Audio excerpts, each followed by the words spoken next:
Holy belated commentary, Batman. It's me, Captain Logan. And joining me this evening is Austin the Day Ghost. You should have introduced me as the Great Caesar's Day Ghost. Why?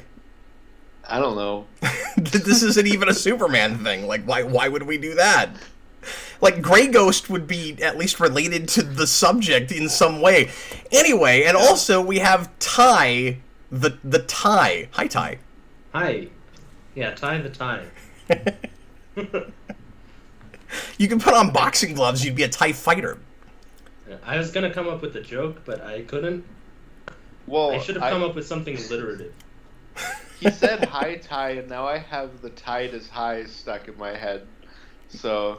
Yeah, and then I'm just thinking Mai Tais, it makes me want alcoholic beverages. Anyway, welcome everybody. Thanks a lot for being here. Tonight we're going to finally do, after a couple of months of originally planning this and it not working out the night we were supposed to do it for bizarre technical issues on my end, we're going to be doing a mini-marathon on 60s Batman episodes chosen by some of you folks. And some of the episodes we're watching tonight are not things that would have necessarily been my first pick or possibly these guys' first pick, and stuff that is kind of, some of it off the beaten path, so it's going to be fun to revisit this. This will be essentially a blind commentary. I've seen every episode of the show, but not since I did the top 10 rewind, which was back in, I want to say, 2014. So some of these episodes, it's been 8 years since I've seen. I've certainly gone back to the show some. It's one of my favorite shows. I put in select episodes every now and again and show stuff to my kids and my wife and stuff, but I have not done another whole watch through, because binging this show is a bad idea, and as much as I love it, it kind of broke me for a while with this show, because it is intentionally the same formula over and over again, much of it, and yeah, it's really intended to be watched the way it was aired. Like, if you want to go back to the show, maybe watch a two-parter and then wait a week and then watch another one, or even watch one on Wednesday and the follow-up on Thursday. It's even better that way. But hopefully doing a mini-marathon won't blow our brains out, so... Well, I got my gun loaded right next to my bedside cabinet, so... Don't worry, it's his bang gun. I'm saying that for YouTube. So, so this will be, like I said, a blind commentary for some of us, and none of us are prepared for this one. This is a watch party before it's anything. Ty, have you seen any of the ones we're doing this evening? Yeah, actually, when we were supposed to do this commentary before, I went to cancel the orders for all these episodes on Amazon Prime, and for some reason it didn't cancel the Egghead ones.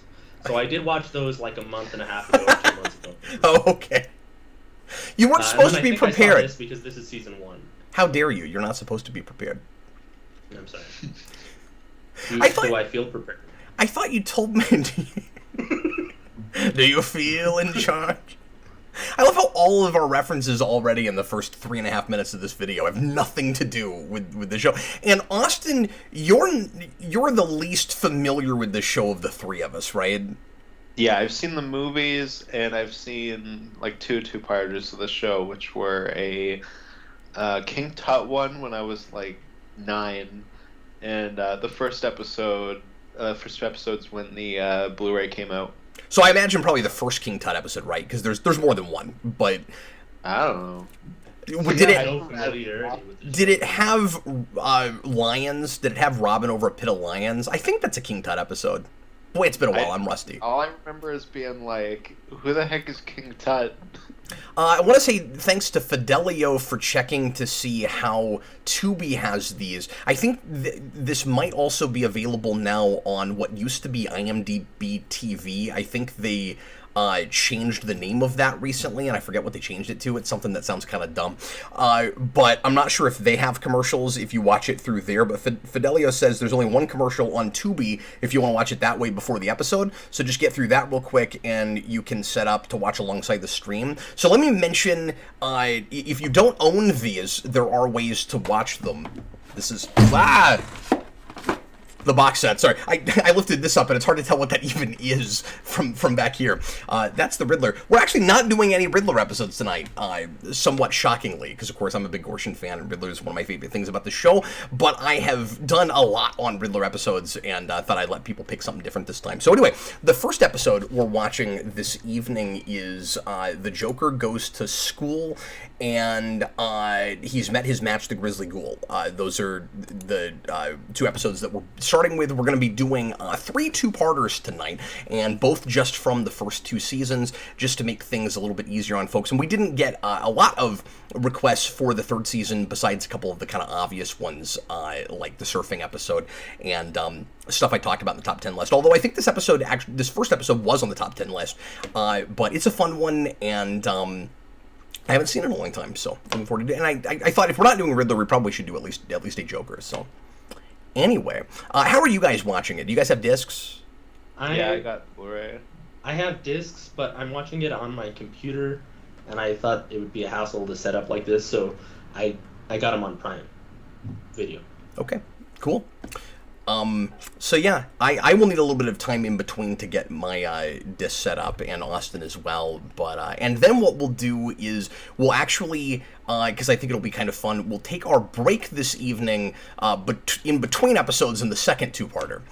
Nice. So we'll do the first 3, and then we'll be on a cliffhanger, and then we'll take a 5-minute break. So hopefully everybody is pretty well ready to get started. Get to timestamp 0 past all the menus and past any commercials, and if you need a timestamp, let me know. Everybody ready? We've got a little bit of a crowd here. Thanks to everybody for popping in and hanging out with us to watch some Adam West Batman. This is one of my absolute favorite things on the planet, and we have done one little marathon on the show before. Let me mention this real quick. Eric and I did one, I want to say, a few years ago, and we did the Batman Runs for Mayor episode with the Penguin, and somebody requested that, and if you're wondering, since that's one of my favorites, why we're not doing that, it's because I'm pretty sure I've actually done that one before. So anyway. His Honor the Penguin. Yes, His Honor the Penguin, Dishonor the Penguin. And when I did the rewind, I was an idiot, and I didn't even understand what that meant. So I was like, Hisinor, Disinor, because I just didn't even, I didn't get it. Nice. Jokes are always funny when you explain them. Okay, is everybody ready? Yeah. All right, we're going to do it. Here we go. Ty, I love your background and your choice of black and whiteness. It's wonderful. Thank you. All right, here we go, guys. Everybody, please press play right now. Oh, shoot. This show's in color? Rats. It needs the 60s Spider-Man Technicolor that shoots out, though. Yeah. That was sick. Well, and of course, this show made a big deal out of being in color because, of course, lots of television was already, but there were shows like this where they made them, and I've talked about this before, but they made them really bright and colorful to, you know, kind of try to sell color TVs and stuff, and they would tell you that it was in color so that you might, so that you would understand that even though you could watch it in black and white, you might be missing something if you don't run out and get a color TV. And of course, American comic books are printed in color. So. Well, these women look like true. They go to Riverdale. That's why they got the R on their sweater. That's true. It's Robin Hunt. Or they're just big Robin fans? That's what I was going to say, yeah. It's like, yeah, this all looks like the Grease high school here. Those sweats that he's wearing. Mm-hmm. And now it's time for milk. Holy cow. Got milk. That's a good deal. You don't well, that's 1966 money. It's Christmas. This reminds me of a thing that happened to my stepmom in the mid-90s. Maybe I've told this story before, but my dad ran a restaurant, and my stepmom, Sharon, needed to go make a phone call. This was in the olden days, in the dark ages, when we didn't have cell phones, and she needed to... and I don't know why she didn't just actually use the restaurant phone, now that I'm thinking about it, but for some reason she used the payphone, and she put like a quarter in, and for some reason the mechanism got messed up, and all the change that was in the phone just came out the end of it, and she ended up with like $20 in quarters. So she goes up to my dad, and she's like, "Hey Joe, can I have some more quarters so I can play the phone?" So we know she wasn't an honest woman. She didn't turn him into the restaurant. Yeah, I think she was just joking. They went to casinos a lot, so... I would really like one of those plasticky phones. Yeah. Looks like it's made out of wax. I know. Yeah, mine's more realistic because it's an actual phone. It looks like Alfred could just pick up the handle and bite it, like that scene in Willy Wonka. Mm-hmm. Yeah, exactly. So there's a million parallels, obviously, I can draw to Batman 66 and Star Trek, but I just thought of a kind of off the beaten path amusing one, which is when you're in the same set constantly, and you've done a lot of episodes of a show. We're only 15 episodes in so far, but when you've already shot some episodes, directors will sometimes like to go, "What's an angle we haven't seen yet?" And you get that on the Bridge of the Enterprise a lot, where you'll just get, like, really weird angles, because, like, we're constantly shooting, like, from the front, from the screen, out, and I was just having that experience with the way the phone and the Shakespeare head were shot in that scene, where, like, it's panning across them. It's like, where have we not put a camera in this room before? Well, that's how the audience knows it's not a sitcom. If they don't have a sound TV. I wish this lady was in the Batman movie. There's like another maid lady or something who isn't. Yeah, I can't remember what her name is. Oh, it's like whatever. Doris or something. Yeah. In that movie. Oh, you're talking about in The Batman? Yeah. Yeah, I couldn't help but just constantly call her not Aunt Harriet. Yeah. Yeah, she seemed like Aunt Harriet. I don't know why we couldn't have just called her Harriet. Especially because... Or called her just like Mrs. Cooper or something. Because there were already 60s Batman homages in that, and homages to everything Batman, except for Austin and I have decided The Batman. There's no The Batman in that movie, but there's everything else. Well, it's in the title. That's the reference. Oh, okay. There's no Beware the Batman, and there's no Batman Brave and the Bold. You gotta look closer. Oh, okay.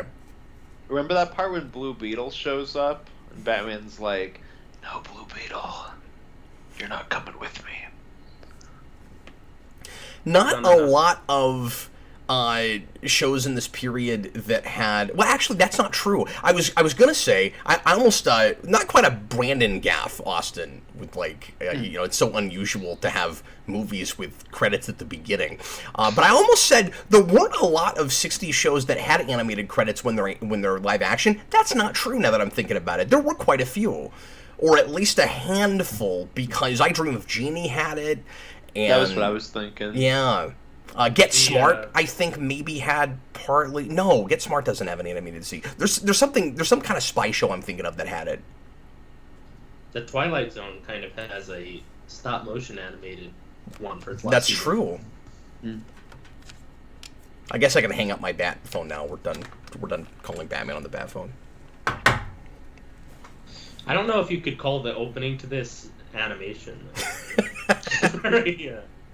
It's drawn, and they're moving, and, I mean, it's at, like, 3.5 frames per second, the parts that are moving. I think it's more like less than a frame a second. Lots of stills in there. It's like a frame per... Batman and 20 Robin seconds. sort of shook hands. It's about on par with Star Trek the Animated Series, let's be real. You know what's interesting about this show? If you're never familiar Bewitched, with of course. Yeah, thanks, Daniel Davis. I gotta get my head in 60s TV space, because it's been a little while. Anyway, I'm sorry, Tyler, what were you saying?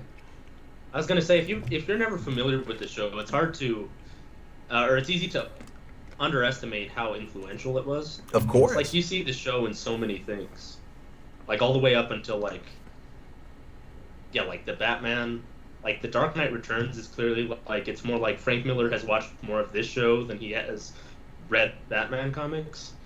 And it's also clear that whoever was writing Batman Returns has also watched more of this show than he's seen, than he's read those comics. Yeah, It's and, like, and I think that just keeps going on and on. Yeah. Because It's really up through my generation, a lot of kids just grew up on the show, and or their parents, that was the only Batman they knew.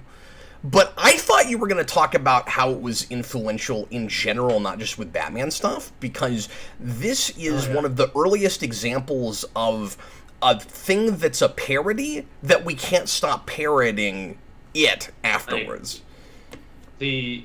Lots of cartoons in like the 90s and the early 2000s, before the whole MCU boom, this is like the thing that they're referencing if they're referencing superheroes. Yep. With the whole Bat transition that just happened, and the bonk, zoink, and all this stuff. Yeah, Yeah, and I mean, Simpsons goes to this show a lot. Looking at the 90s, yeah, and with superhero stuff, Space Ghost has it, The Tick has it, Dexter's Lab has it. if Freakazoid's looking at the show. I mean, really, any superhero comedy parody thing, to some degree, is probably looking at this. But when people talk about this show that, especially that don't appreciate it, and I think there's maybe less of this now. I think a lot of people have come around on it because we've had serious Batman for so long that this isn't the like reputation that Batman has anymore. But when I was growing up, people would always call this, like the campy Batman, and it is campy. But the idea people had was the people that made this show didn't understand what Batman was supposed to be, and they got it wrong, and they didn't get that it was an intentional parody using the same material. And I'm a total hypocrite because Star Trek is doing that now with Lower Decks, and I freaking hate it, and I don't think that should have ever been done with that material. But for whatever reason, I've never minded it with Batman, and so we keep going back and parodying this, not with a lot of people not realizing it was parody or not caring that it's parody. And it's interesting because it wasn't just a parody of Batman; it was more of a parody of 30s and 40s serials. Of course, and so at the point that a lot of shows and movies start parodying this, we've forgotten what serials are and what they look like.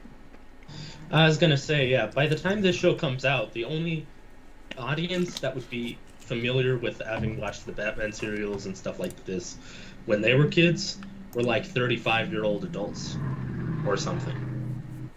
So, I don't know, I feel like a lot of people thought that this show was unintentionally funny, like somehow all the writers and directors didn't get that this stuff was ridiculous, when it's very obvious that it's supposed to be hilarious. And I think some of that is because it's actually working at what it's trying to do, which is the characters all play it straight. Yeah. But there's a tongue-in-cheek quality to the show itself. These are all things I've said before, of course, but I love talking about the show. These henchmen look like they should be false-face henchmen. They look they're like not? they should have been in Teenage Mutant Ninja Turtles 2 at the beginning. That's true. One of the things I said in the rewind about this episode, and again, I haven't seen this since then, is this episode has a lot of satire about like issues with the public school system and the way we kind of force kids into the mold of the teenager, and this is around the time that's first erupting the way it does in this country, the birth of the teenager. Oh yeah. And This villain plot is brilliant. what's interesting is we're a decent way into this episode, and we haven't seen the Joker, have we? No, we haven't. I was thinking that too when Here we we got are. that scene with the jukebox. Did Oh you- my god, what an unflattering picture. Have you noticed this, that the Joker's, a lot of the time in the show, his hair looks like it's orange instead of green? Yeah. So it's strange. I wonder why that is. It's a very weird shade of green. I think it kind of just hits the light weird. Yeah. Yeah, it's like the process in which they developed this film couldn't determine whether it was green or yellow sometimes. Daniel Davis says counterculture take, basically. Yeah, exactly. One of the things that this show makes fun of a lot is 60s counterculture, and I think it in of itself is kind of a counterculture piece, rubbing up against and making fun of the mainstream and everything, but especially television. Well, it's like a pop art. It's part of the pop art movement, a lot of people say. It is. And it also makes fun of the pop art movement, particularly with the Clock King episode. And in the first episode, I think they make fun of it a lot. So it's interesting that we wait this long to reveal the Joker and kind of build to that, because it watches almost like it should be the first Joker episode, but it's not. Yeah. We have seen this character before, and of course, and I've always loved this about this show. Again, the way it calls back to serials, but also comics. It's almost never the first time Batman's ever dealt with a villain, even if it's our first time seeing him deal with a villain. So, like, when you have Austin an introduction to a villain in the show, Batman almost always goes, Batman and Robin, it's this person, they're at it again. Here comes the Riddler, he's back. Here comes the Catwoman, she's back. But it'll be the first time we've seen them. I also think it's interesting that this show is like one of the few early comic book adaptations that actually adapts villains. Yeah. That is absolutely true. Yeah, like, cartoons notwithstanding. Yeah, not with cartoons, of course, but like even into the 70s when we do superhero TV shows, we're not adapting the villains. We get it. It's the phone. The main hero. I don't understand why we zoomed in on the phone as if we didn't understand that what we were looking at was a phone. Did it again. And Batman's really high-tech because he has a car phone, and only super filthy rich people have car phones. So it's very realistic that Bruce Wayne would have a car phone.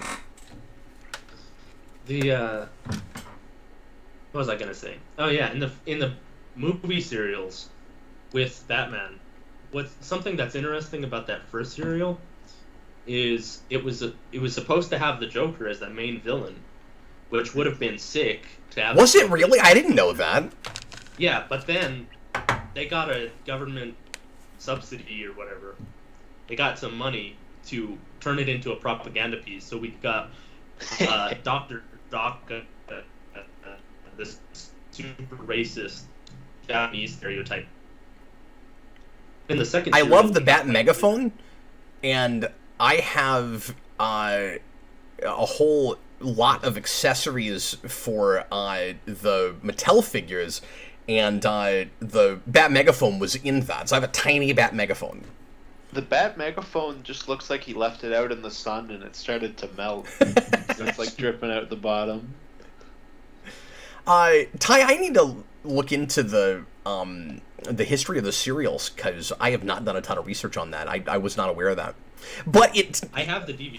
It actually doesn't... Yeah, and I have all that on disc too, but if there are special features, I've never watched them.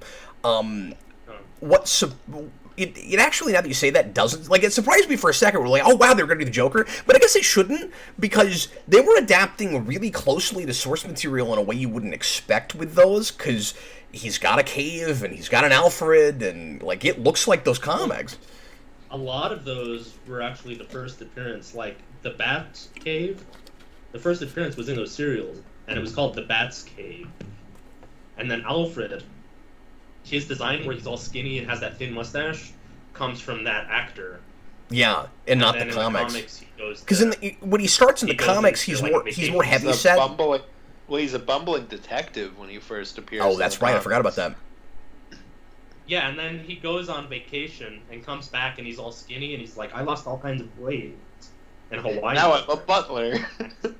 Yeah, I'm back to be your butler. And he, like, forces his way in to their place. Okay, there's actually... I've never thought of this before. There's a missed opportunity there, because Joker has this alarm that goes off when anybody shows up, and the alarm... and I'm just saying this because it starts on the note that the Joker's theme in the soundtrack starts on, and it would have been really cool if the alarm was that theme. The alarm goes off and goes... da-da-da-da-da-da! It should. That'd be really cool. I think that might be a little too ambitious for... Yeah. I do like that this one woman entered to the like boing noise. Is the wall flipped Hiya, around. gang. This flower he has on his lapel is like really weak and like it's like a tiny dead shriveled flower. It's like this big. He just murdered his flower. Okay, so It's his Fidelio acid gave us an flower. update on Tubi, and apparently sometimes you do get commercials within the show. He says it's inconsistent about that. Yeah, so I if think you're it's watching always on Tubi, random. sorry if you're not able to sync up with us. You know, I've always really liked Cesar Romero's performance in this, but I've never really liked his episodes as much as the other villains. Do you have that, or? Yeah, I've I always actually found- agree with you. The Joker episodes are rarely my favorites. I like this one because of, like I said, all the commentary about public school stuff and, the way we treat children and stuff, because that's just always near and dear to me, and I think what they do with it is funny. And if memory serves, it kind of goes off the rails a little bit in the second episode and gets really bizarre. Look, you boobs, he just said. Yes, he does say that. All laughing. See, I feel like that might be a influence for those Austin Powers movies, where they all laugh before a train. Austin the Powers scene is looking transition? at this show hard. It does the Dutch Absolutely, angles, just like this show. That's true. Yeah. Yep. It's like those Last time aren't I just saw the that, parodies I never they thought of are. 60s Batman watching those movies, and I hadn't seen them in years. And I watched that again just a few weeks ago, and I was struck by how much of the show was in that. Yeah, it's like parodying all of the '60s, kind of. Yeah, because in a lot of ways it's more a parody of just the '60s than like a straight Bond parody. The Bond stuff is mainly just with the villains. You know, people never complain about the bat nipples in this show.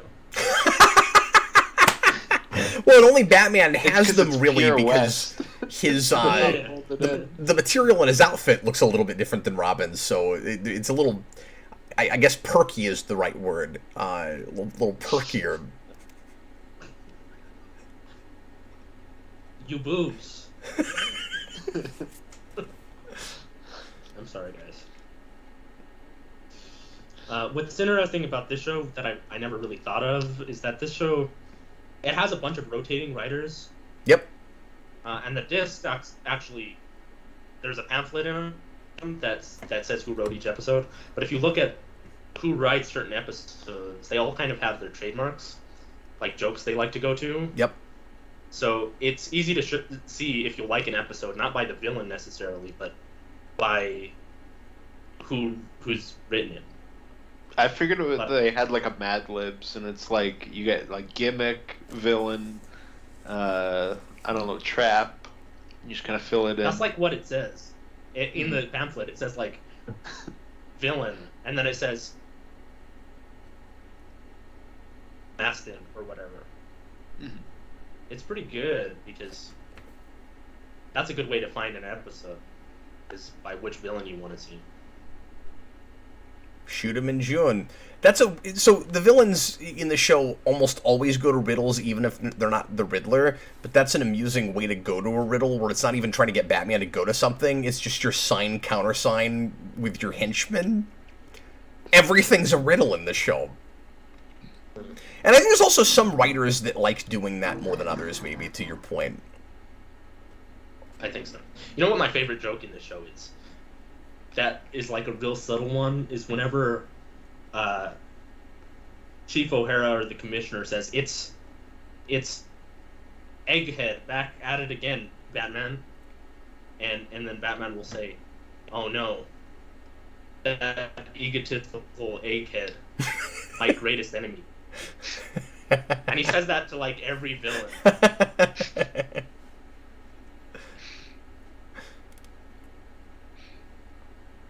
Batman's kind of cheap. He just slips in a dime here. So earlier we were talking about the well, at least it's not like, a penny for your thoughts. He's better than that. What are we gonna do here? Oh no, Batman! My Batarang is made of We plastic. can't cut metal with plastic! No, I was gonna say, if you thought that our talk about the bat nipples earlier was a little bit too immature, I'll just, because we don't tend to go to that sort of thing in the channel much, but I'll just say, that's absolutely what Adam West would have been talking about during that scene. That's true. If he was doing this commentary. If he was commentary, yeah. His commentary is the best part of the movie.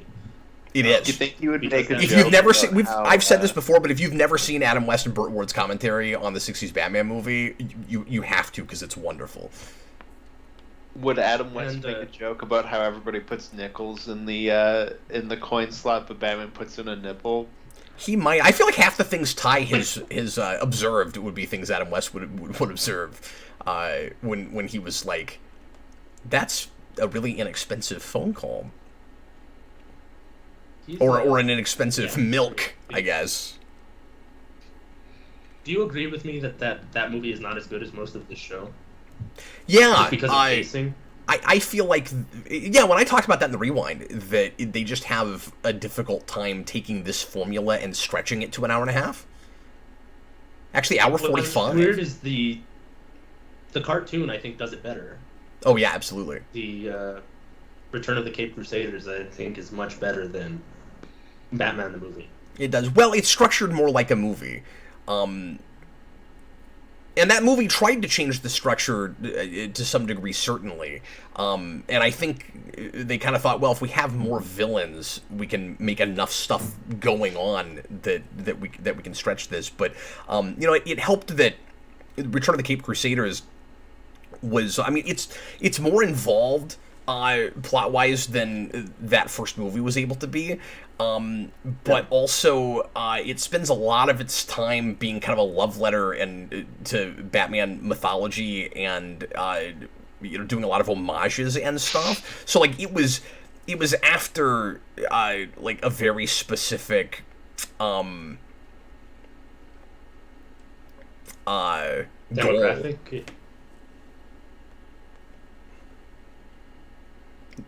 This was always it's not a third lemon. Yeah, this was always one of my favorite death traps, because I love just how long that last one is spinning in the slot machine. It's fantastic. I just like horror, 1 lemon, double horror, 2 lemons. 2 lemon. Yep, it's great. That's very good. And this is another thing I bring up all the time, but I don't know if Austin knows this, but that's Lorenzo Simple, who created the show, and he doesn't credit himself as the announcer, but that is him. Very nice. Robert Wild, $5 super chat. I'm slowly making my way through season 1. Just watched the Zelda the Great 2-parter. Yeah, that one's not the best. I've never You should have watched cared this for one that we just character. watched. Okay, so we're going to tune in tomorrow, and now it's tomorrow!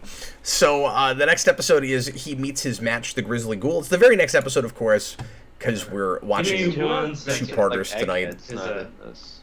What? What is it? This Amazon Prime kind of screwed me up here, so I need to figure out where I was. But I'll be right there. No worries. I think Amazon. Not in this episode. I think Amazon should let you purchase the 2-parters together as one episode. Yeah, I agree. Daniel Davis says Lorenzo Simple Jr. also wrote some great thrillers in the 70s. I remember seeing his name on a movie or two and being kind of floored that that's who it was, and I cannot remember now for the life of me what it was. It's been years and years now. But I definitely have seen his name on stuff that's nothing like this. Because keep in mind, he's not initially developing this as a comedy. So he's originally going to his more dramatic sensibilities, and then at like the 11th hour, they go, maybe this would be more appealing to people, like right now, with where we were in history in the mid 60s, and it's why it took off the way it did. Green Hornet tried something much closer to what they originally were talking about doing for the show, and did not really catch on like this did. I wonder if by virtue of having it be this IP that was sort of popular when the audience would have been little kids or like the adult audience, I wonder if this was a serious Batman, what it might have changed for the Batman landscape as it is today if it was released that way and was more of a Bond thing or something like that. It's very difficult to say, obviously, but I've speculated about this a lot in other videos, and I think I talked about it in that Rewind years ago. But my initial assumption has always been Batman would not be as popular in extra media without this show, regardless of the almost 30 years, I guess the 30 years it took for people outside of comics to take him seriously again. Because this isn't just the beginning of the mega popularity that you get with Batman. I mean, Batman was popular enough that, like, it had serials, and, like, some of the earliest superhero serials were Batman. People knew about Batman. It wasn't anything like as big as Superman back in that day. But it's not just the beginning of the mega popularity of Batman, it's also the beginning of mega popularity of merchandising for TV shows and movies. And, like, when you have a singular property that brings that out as hard as it does, and then everything else latches onto that, that changes the entertainment landscape in general. And so it's really hard to say if Batman could have taken off later on the way he did then without something like this show. Like, do we get a more serious thing in, like, maybe the 70s or 80s that makes it huge in this way, but in a serious thing, and then in a way earlier than it got the serious Batman huge when it took till 89 before that happened? I don't know. It's very difficult to say. What's interesting is if this came out and it did as well as this show and there still wasn't a movie until 1989, I feel like it wouldn't be like Tim Burton's Batman at that point. I feel like it probably would have been closer to a Mission Impossible or something. And then Batman in general would be totally different at this point. That's absolutely right. Yeah. It'd be more of a swashbuckling adventure kind of thing. Yeah. Be weird. Yeah, Daniel Davis also said that this guy wrote the 70s King Kong movie and Never Say Never Again. I'm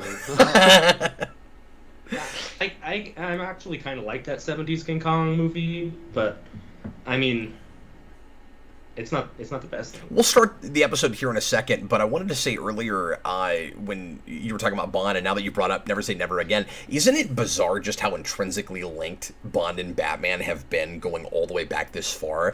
Because we talk about it a lot with Nolan. I've been talking about it a lot lately with the Nolan movies and the Daniel Craig Bond movies kind of chasing each other with tone and storylines and things. You had it going all the way back this far, because I didn't remember that with Lorenzo and Bond, but also Adam West was almost Bond, so like it's just it's so all interconnected. Yeah. Well, and what's interesting is that Bond started off as kind of like a pulpy novel character, and Batman started off as this pulpy comic book character, and then they both hit it big in the wild 60s pop culture boom, and so they both kind of had that same camp.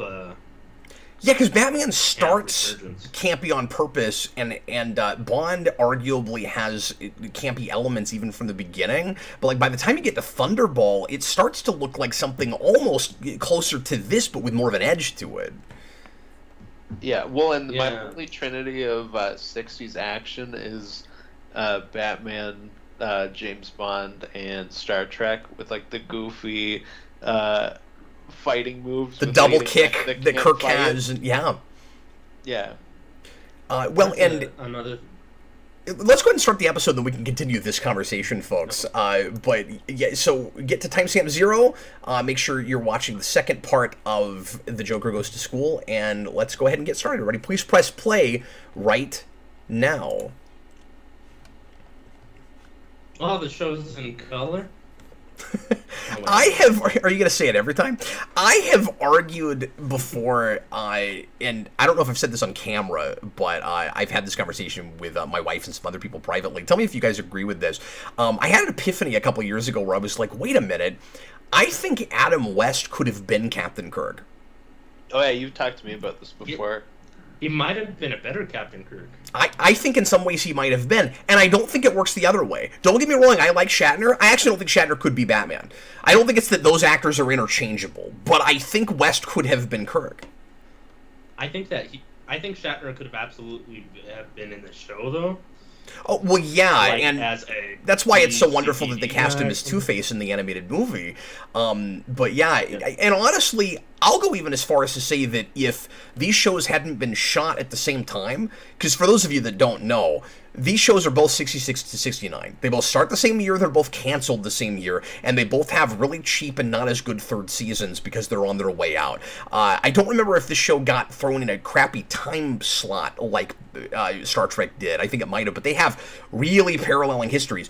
But I think if Star Trek's not going on at the same time, Shatner absolutely is a guest villain in the show. Yeah, I think so. It's kind of interesting that he never was, or any of the cast of that show was never in here, because there's plenty of guests in here that were doing that were on that show. Mm-hmm. Well, you get some people from the Twilight Zone in this, and Shatner was in like a few of those episodes too. But honestly, I think Ty, that's probably just because those were actors that were principal characters on a competing network that had regular jobs. Like, everybody that crosses between these two shows were character actors that probably didn't have contracts with the network. I wonder what the time slot for a show like this would be compared to Star Trek. What do you mean? Like I wonder if you were watching this show if you'd missed Star Trek, or if they'd play. So this show was on Wednesday night and Thursday night, if I believe, if memory serves. I would have to go back and look, and I think it might have overlapped one night with Star Trek. I'm not sure. I guess while we're watching, I can research that. I don't usually like to try to look up a lot of stuff while we're doing these, but now I'm really curious, so I'll do that. I maybe mentioned this somewhere before too, but go back and read, if you ever get a chance, the Batman 66 comics that were done in a few years ago, back in 2014 into 2015. They went 25 issues, and the last issue takes some of those random henchmen and villains that are like unnamed and generic in the intro, and like makes them characters, and it's great. The one guy with the hat looks like Popeye. There's this whole scene where Batman, where they actually dramatize that opening, and we actually see Batman fight all those people. Nice. They should have a Batman meets Popeye thing. I wonder if they've done that. I don't know. They got to do it with Superman, because apparently Popeye was one of the influences for creating Superman.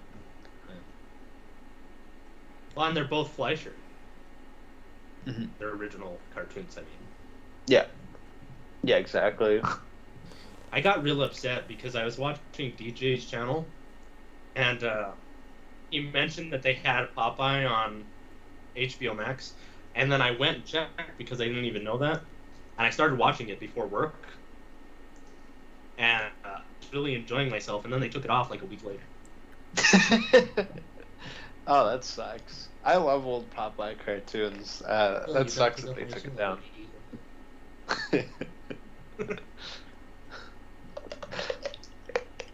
They got real sweaty here. Yeah, I was right about Star Trek. It was on Thursdays, so Man, they might have overlapped. Mutually Assured Destruction is what that's called.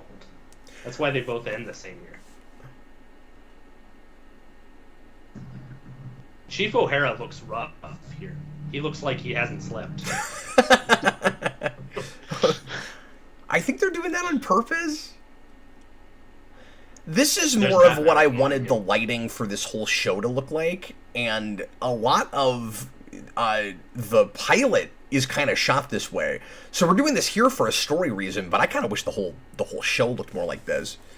Because I like the Yeah, juxtaposition of it's shot to look a little darker, but everything about it is real over the top and goofy.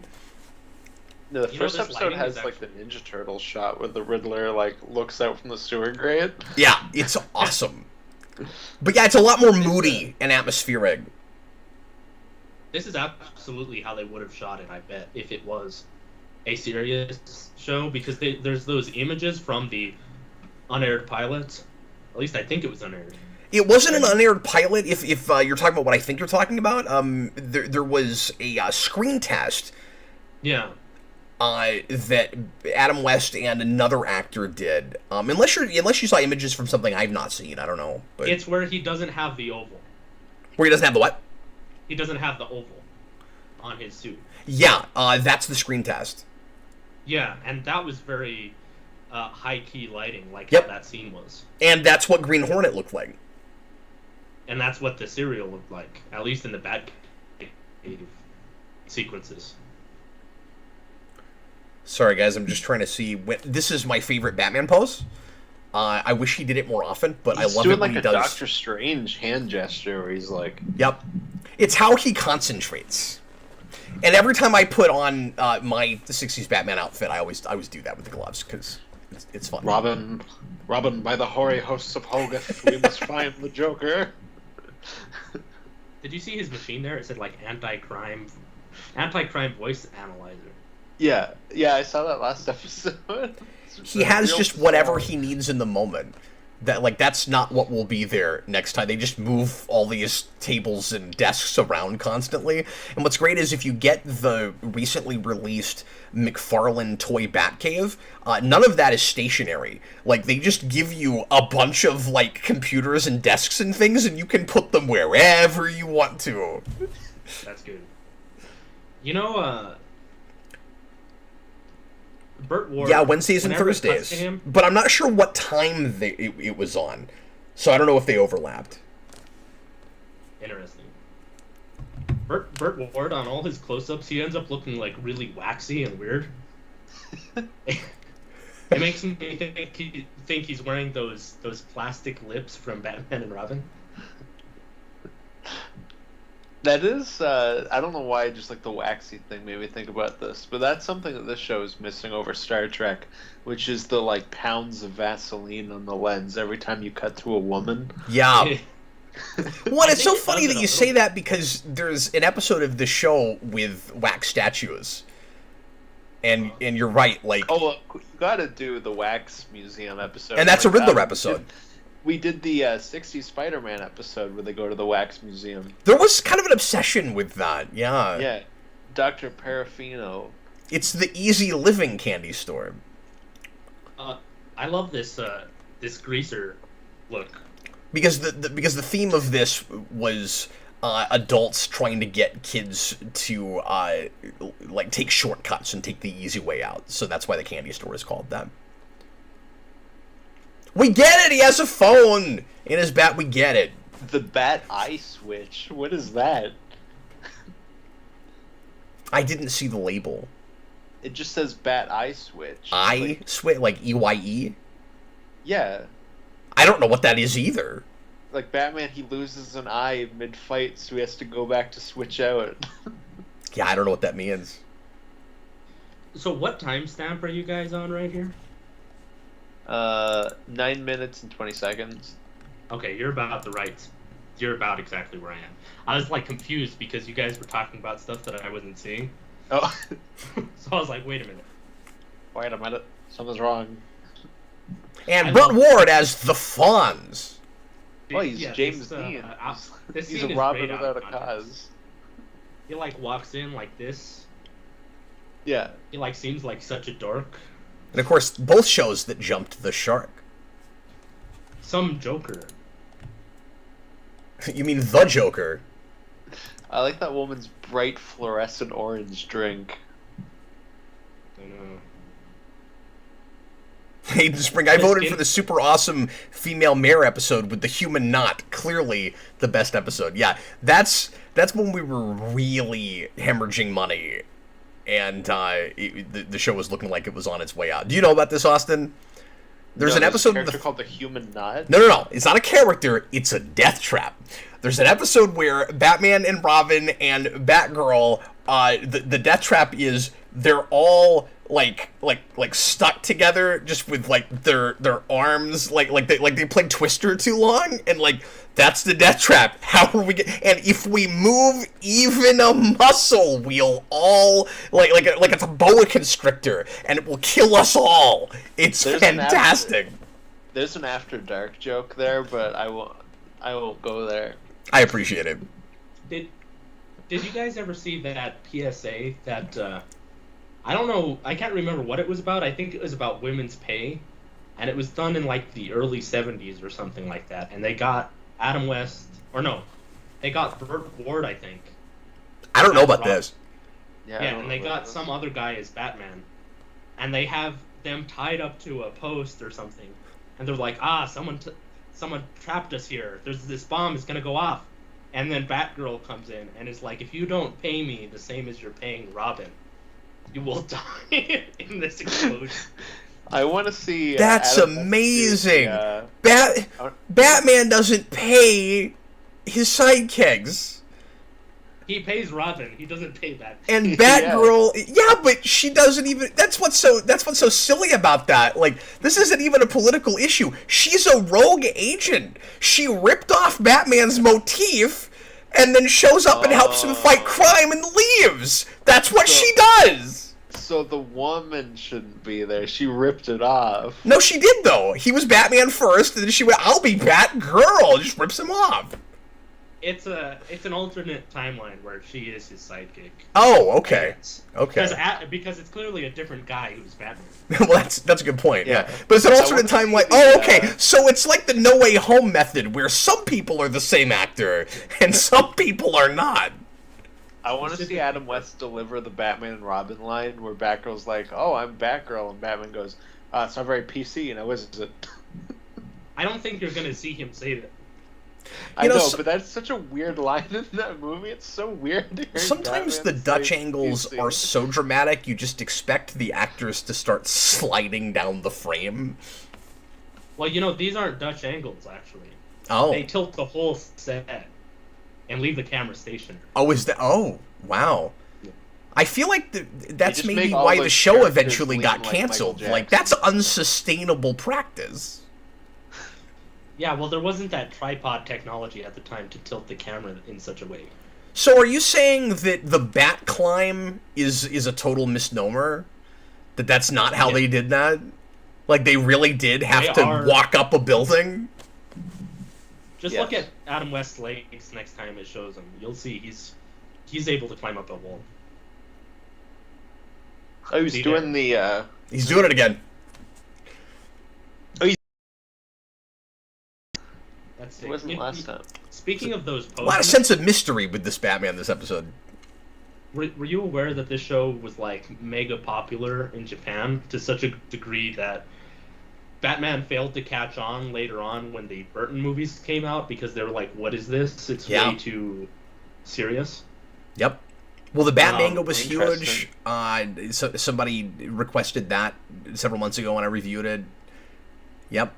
There was a big deal over there. If Toei made a Batman TV show in the 70s along with their Spider-Man one, that would have been amazing. And it would have been huge. It would have been amazing. And what if they crossed over? They would have teamed up to fight Kamen Rider Man. Would have teamed up to fight Professor Monster.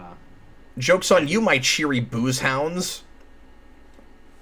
The Bat Shield. Oh yeah, you're a little ahead of me. I also have a tiny bat shield too, but I've always wanted a life-size bat shield. That's clearly made of plastic. Yep, it's awesome. Batman just threw a grenade, essentially. Yeah, they were right next to it too. Like, it's not like he threw it from afar. You know what's something I've always liked in this show? That's like where did it even come from? Well, like Batman, maybe your first mistake was sending someone as clean cut as Dick Grayson to pretend to be a greaser. Like, Of course that wasn't going to work out. And then Batman just blames it on Robin. He's like, oh, your first mistake was trying to make them think you're a smoker. Obviously that wasn't going to work. I'm like, Batman, his first mistake was being there. Yeah, I think... You've brought him up to be as square as humanly possible. I love all the bits where it's, like, super wholesome and family-friendly to, like, an absurd degree, where they're like on the way to fight a villain, and they're like, "Oh, be careful when you're crossing the street. Yeah, just wait for the fight." We have to stop everything. Well, in the animated movie does that, but yeah, we have to stop it. We have to stop everything for a PSA. Or when Batman corrects Robin's grammar. Yep. When they advertised Return of the Caped Crusaders, that was like the first trailer. With that, that's when I knew that we were maybe in good hands. You need something like that to tell old fans of this that we get the material and we're playing it right. You know what we need, Cap, for this show? Is Batman going, Robin, every now and then some ignorant kid thinks that it's okay to get into a clothes washer. And if you think it's a good idea to get in there, you're really all wet, Robin. It'll be like Sonic Says. Exactly. I also want to see Adam Disco Tech. I also want to see Batman, Austin watching the All Dryer channel. you see, Robin, people will watch anything on television and give it money. Robin, I'm being hypnotized watching the Dryer channel. It's more hypnotizing than the Aquarium channel. Quick, Robin, the remote. I think also this show should get credit for the Batman and Robin hanging out as Bruce Wayne and Dick Grayson, like in his manner, just watching television or doing homework and stuff. That's done a lot in the animated series. Because that's like every beginning of these two-parters, is that he's helping him with his math or something like that. That's true, but I mean, like, they live it's together. Never incorporated. I don't know. That seems like maybe a stretch that they have to look at this show to have these two guys that live in the same house being in the same house. Well, so I feel like if I were to have written this show, I would have had them always as Batman and Robin. Especially with how short these episodes are. Sure, but the animated series is going to be more realistic about it, so... That's true. I don't know. I'm not sure I'm with you on that. That's my new favorite Adam West line delivery. What's that? The poison. The woman. See, he's so relatively reserved that when he gets... like passionate or surprised or something, like it really hits, and that's the genius of Adam West comedy. He is the straight man of his own show until he's not. I love when he says, when Robin is like, "How could you compromise on your morals, Batman?" When he's like fawning over Catwoman and saying like he might not send her to jail or whatever, and Batman says, "You may not understand this until you're older, but she is attractive." Yep. He says like that exact line in one of the episodes. No, it's hilarious. It's like he hasn't gone through puberty yet. Meanwhile, he's clearly played by like a 23-year-old man. For a teenager in this type of show, though, he does look very young. Hayden Spring... Usually... Cap, no, that's true, absolutely. Explain how a 60s version of Death in the Family would go. I mean, it would be fun to go back to this material and try to adapt more serious stories and, like, really tragic things. But obviously you have to change what it is to some degree to even go there. So I don't know for sure, but the first thing that comes to mind is go back and read, I was talking about the 60s Batman comics earlier. Go back and read the Batman and Wonder Woman 77 crossovers, because after a few issues of that, because those are cool because they're like two-part stories, and there's a time jump between each of them. And we get into the 70s with Batman in that, and this show has, like, grown up from where it was. So it's like the world changed and the show had to change. So Batman's the same guy, but he's older and a little bit, I don't want to say more cynical, but more world weary, and the world is like scarier and you're more serious and kind of sadder. And I think if you could approach it like the show happened, but then 1969 happened, when Vietnam happened, and all of that, you could maybe then tell any kind of story you wanted to, and just like let the whole thing grow up. I love how his shadow is still like this on the wall, but he's clearly just standing like this. He's just standing with his arms to the side.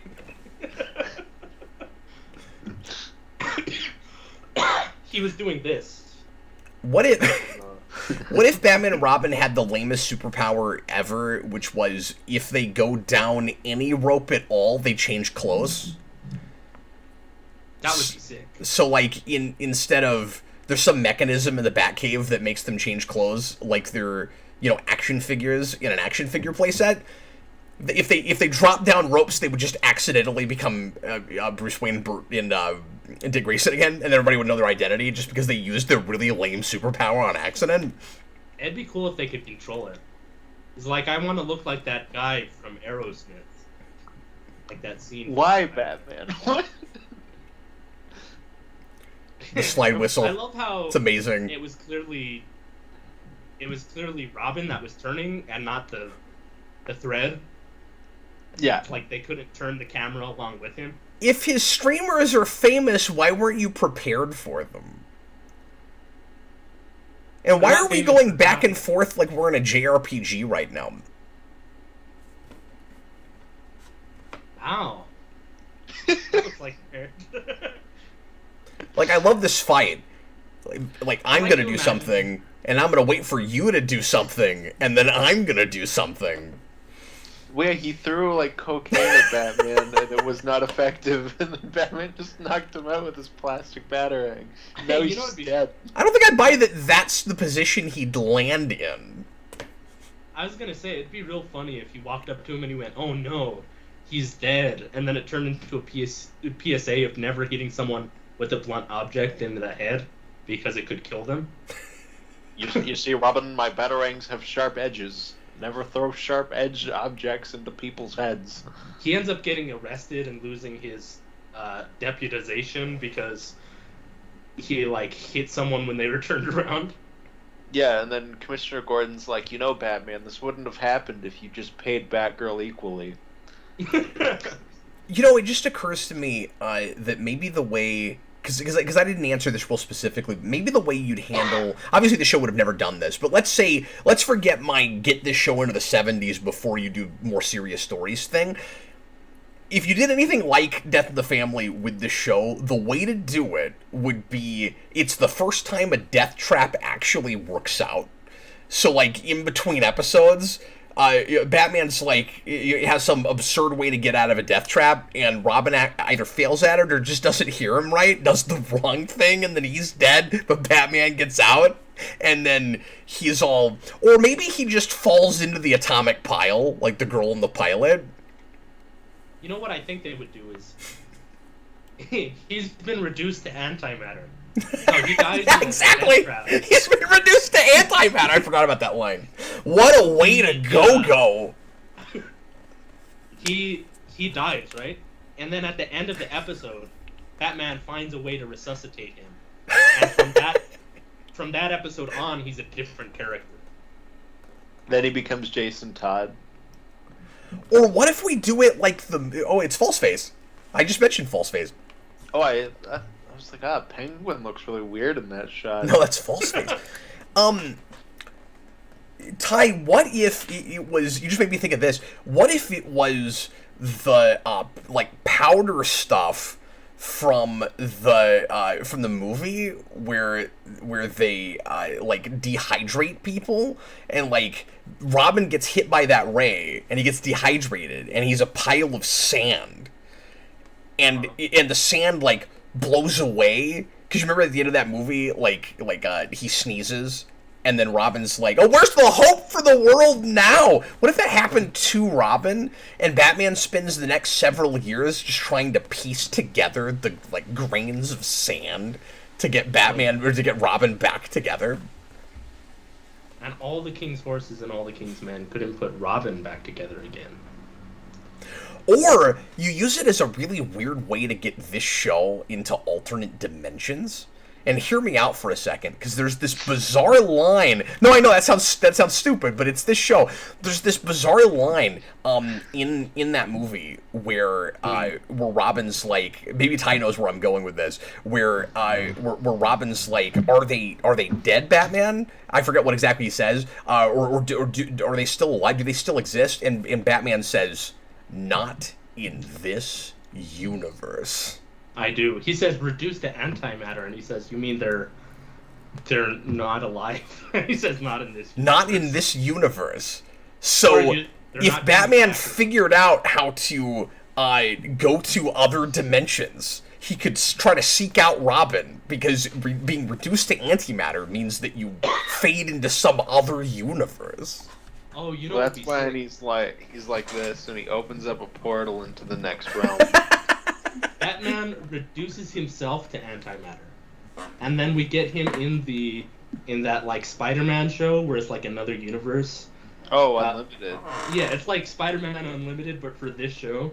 And then once he gets back, he finally finds a way back with Robin, and then that's this show's Red Sky season when they finally get back. Yeah, and the then Red we get Sky the serious season. Okay, guys, we're gonna take a real short break here, and then we'll take a longer one in a little bit. I need just a minute to change discs out, so I'll go ahead and flip to the title screen, give everybody a chance to do that, and I'll be right back with you in like 45 seconds.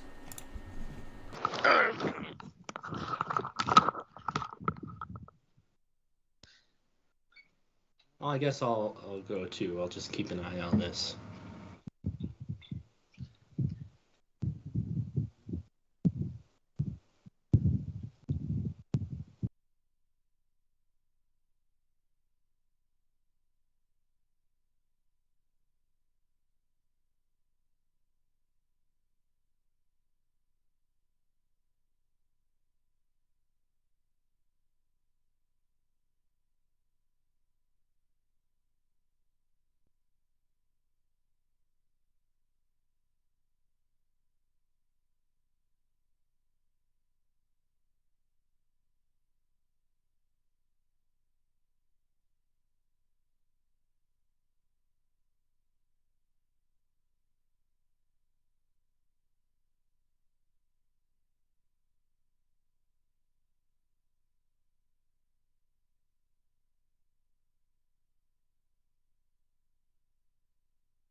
So, are we going to be on the and Egg grows in Gotham now? Yeah, and I was just about to say, I should have mentioned that before I went to get the disc, but for everybody watching along with us, and we certainly suggest that you do that, An Egg Grows in Gotham and Yegg Foes in Gotham is the next two-parter. It's Season 2, Episodes 13 and 14 in the DVD order and air to order as far as I understand it.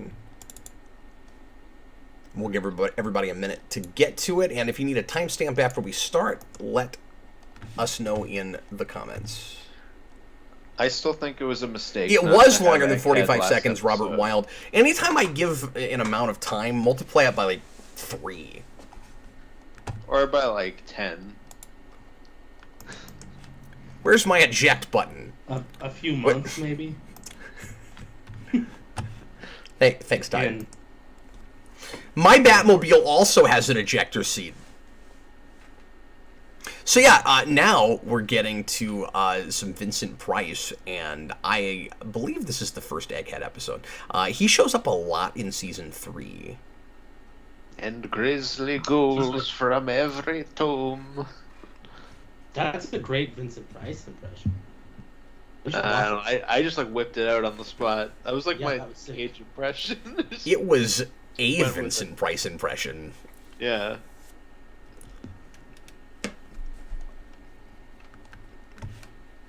Good job, Austin. Apparently I can just do egghead actors. Nice. Yeah, what's that about? It's not even Egghead. Actors, people or that are lobbying to be Egghead or have played Egghead. If Nick Cage is an egghead in that Arkham show, I will literally burn down a hospital. Hi, I'm Egghead. Or whatever. It's gonna be real excellent, Batman. He has to have the puns if he's gonna be in it. It's the only way. That's the only choice. Yeah. I The was yolk's so on you. mad.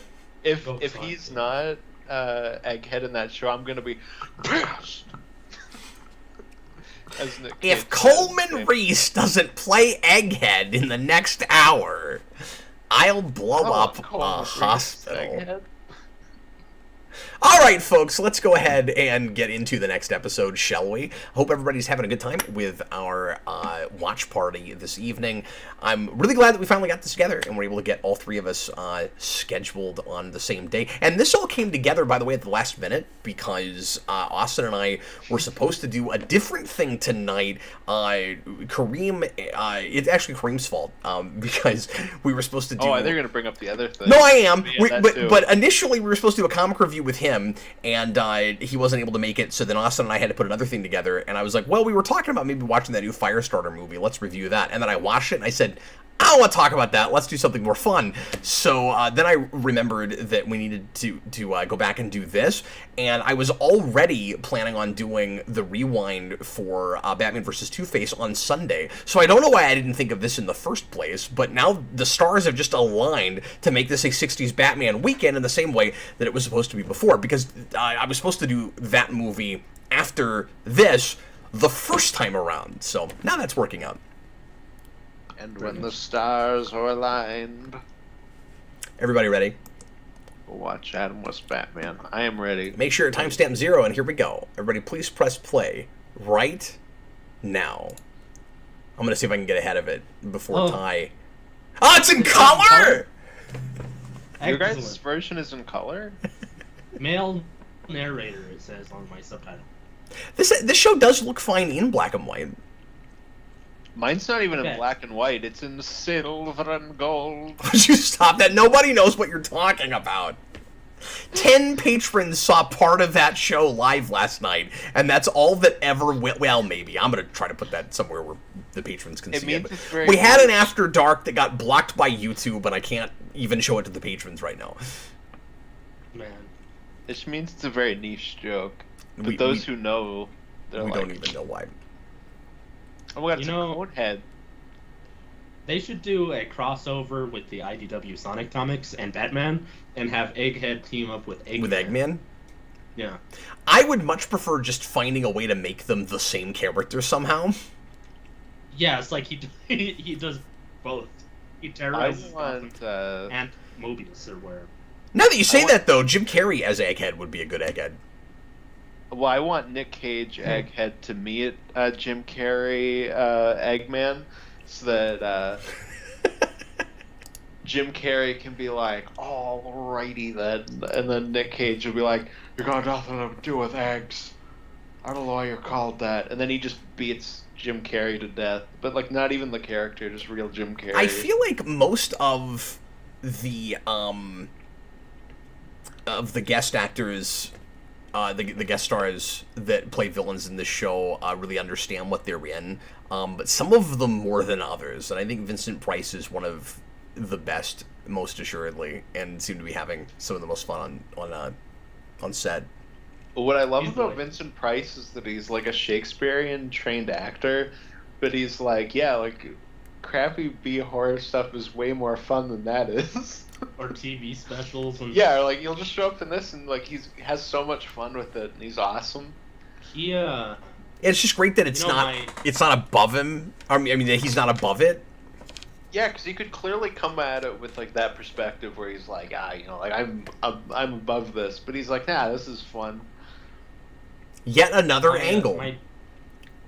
This is kind of the standard angle for Alfred, now the though. Phone's on the other side.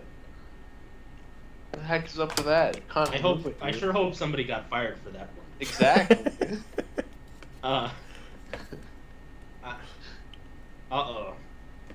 Oh yeah, now I'm starting to remember what this episode is about. It's about eggs? It's about the last of the Mohicans, apparently. I'm not remembering any of this scene. Yeah, it only gets worse from here. Tim Tyler. Fidelio, did any of the 60s series villains make it into the comics? Not really. And I've always wanted to see show up like once, more of that happen. Yeah, you'll get little cameos and things. And that happens with other characters too, like Chief O'Hara in the follow-up to Long Halloween, Dark Victory.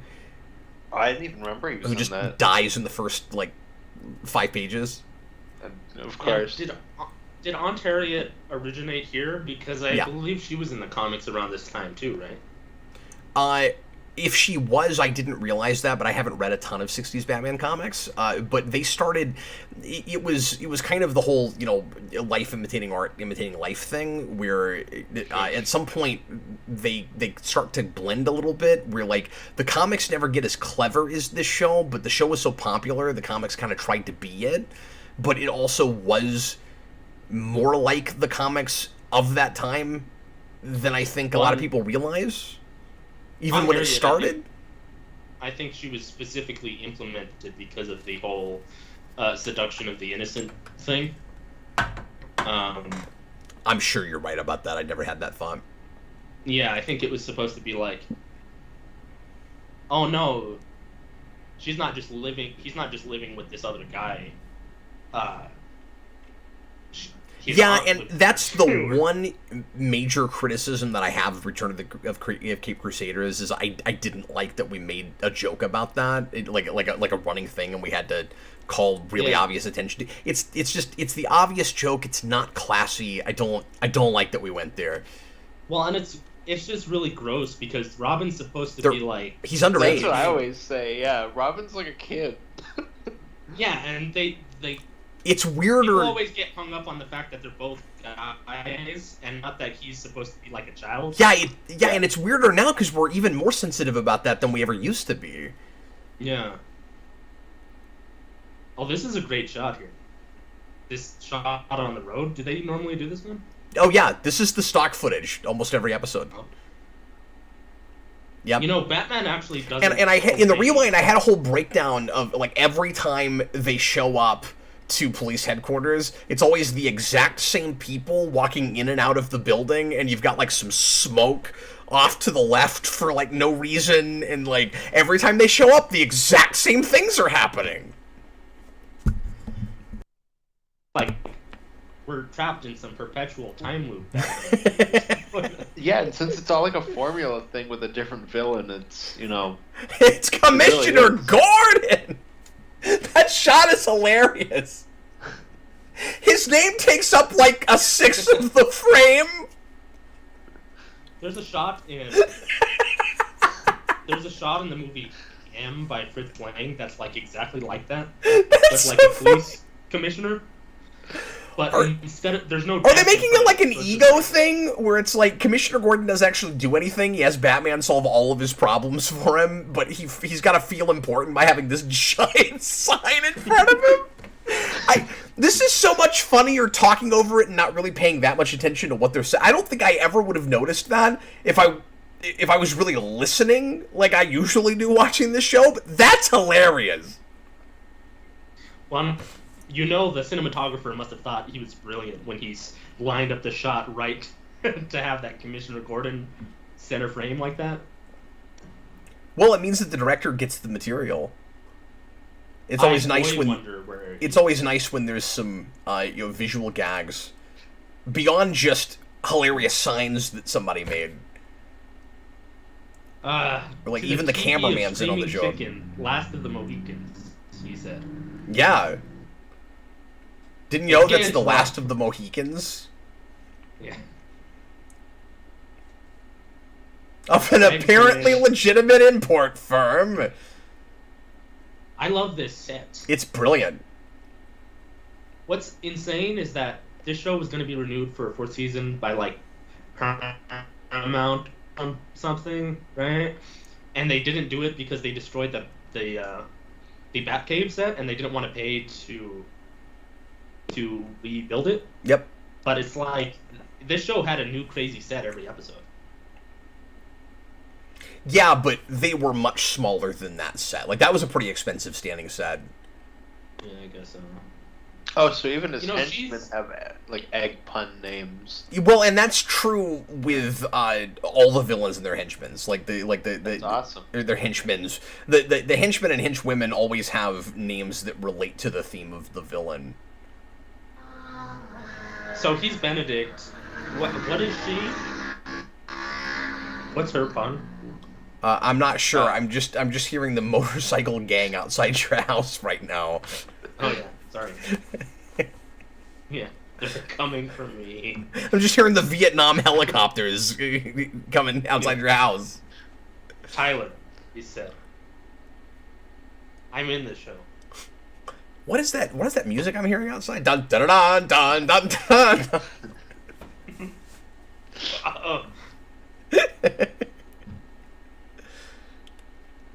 They're ex post facto down.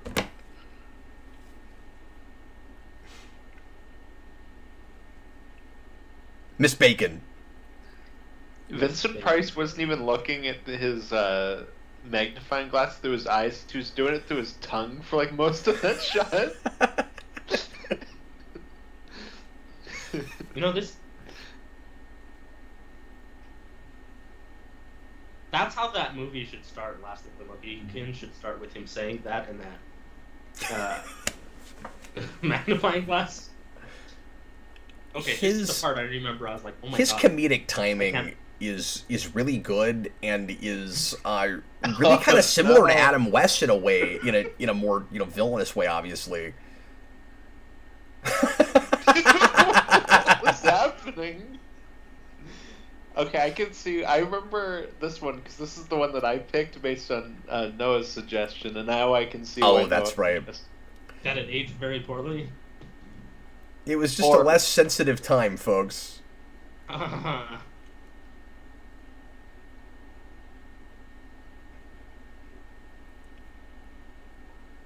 All being said, though, I do like this side character actor here. He does a really good job in this. I want to see Robin throw a piece of trash on the ground, and then he has like one tear going down while Batman goes, "Robin, can't let her."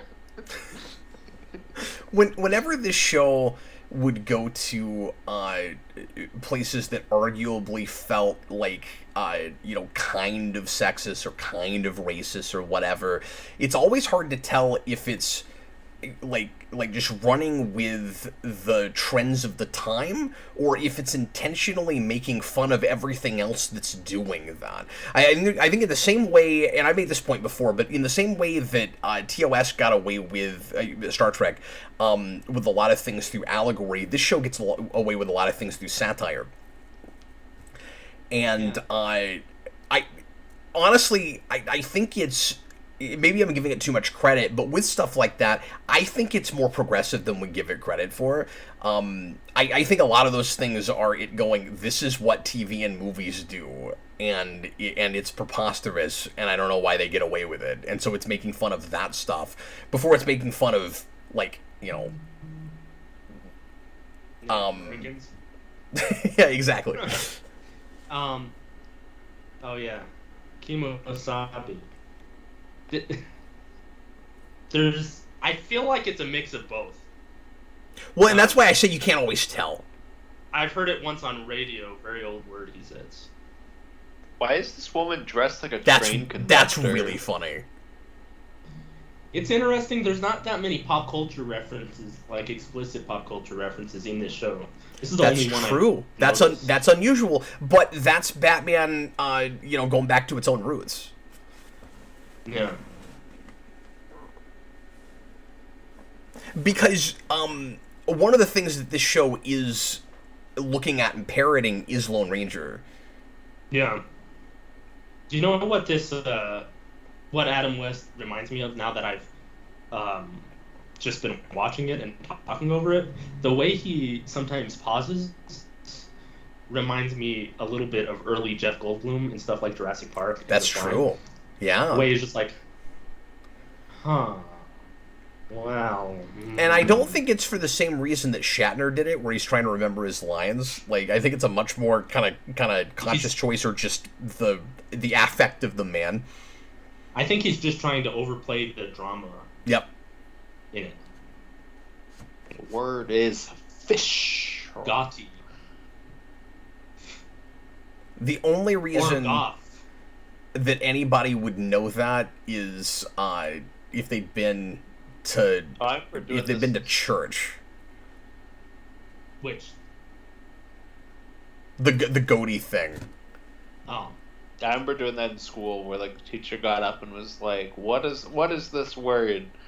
It's gaudy. No, it's fish." And then the entire class is like. See, I was gonna say I only got that because of Sunday school, because it was like a biblical thing. Oh, weird. Yeah, I did that in English class. Yeah, I bet it's real popular with like English teachers too. Vincent Price is amazing. Yep. What I was gonna say earlier, American Indian blankets made in Japan.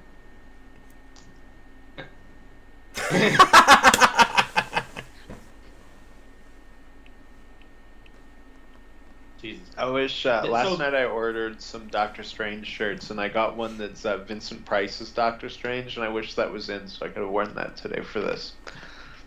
That'd be sick. This, I was gonna say earlier, my dad, he dated Vincent Price's daughter when he was way younger. Because that's awesome. That's crazy. Los Angeles, and he met Vincent Price. He's apparently a very, very nice, cool man.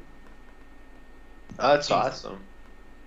That's like my granddad dated the babysitter of Roger Moore's kids, and I was like at Roger Moore's house while he was filming. I think it was Live and Let Die. I can't remember which one. But he didn't actually meet Roger Moore. My dad, he went to school with John Wayne's kids, and he insulated John Wayne's house with his dad. Oh, that's awesome. So that must have been really cool. So this show is hard to watch large sometimes. If you put this on a projector screen, it becomes a lot more obvious when we're looking at stunt doubles. And original series Star Trek also has that. It's almost never Shatner in a fight scene. And I don't know if you guys are seeing it, but there's just all these shots where it's like, that's not Burt Ward. That guy's like 15 years older. That shot of Egghead walking up behind Batman and just hitting him with a giant egg, that made my day.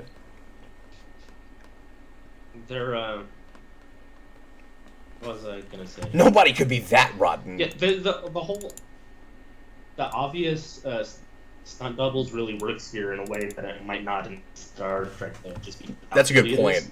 I remember there's a bit in the movie where all the villains come and do something very simple, like all pile on Batman, and that it's not even an action-heavy scene, but it's clear that the Riddler is not Frank Gorshin. It's like an 80-year-old man, and it's really strange. You think it was kind of on purpose? Yeah, because it's not even an action scene. And they cast someone clearly way older. And you can see it a lot on the boat at the end. Yeah. But that's a good point. That could be part of the parody, part of the joke. Well, and I've heard that the wires used to hold up their capes when they're climbing up were originally too thin, and you weren't able to see them on that sort of old TV set. So they made them thicker, so they were more obvious. So it'd be funny. Oh, I love this bit. A lot of memes get made out of anytime Adam West has this kind of a giant grin on his face, which it's not just this scene, it happens more often than you might expect in this show. Batman just keeps depressants on him at all times. Anti-laughing. Anybody else just wanted this to be the death trap? This has to be also an influence on that. That would be a third season death trap. We're gonna laugh ourselves to death. That's another one of my now favorite Adam West line deliveries, is where he goes, "We're gonna fight fire with fire." And he's like still half laughing. Which reminds me of the Patrick Warburton line at the end of the pilot for that Tick series when he says, "Fight fire with Arthur." With Arthur. With Arthur. I love the way Adam West was like trying to stop laughing, and he was just going like,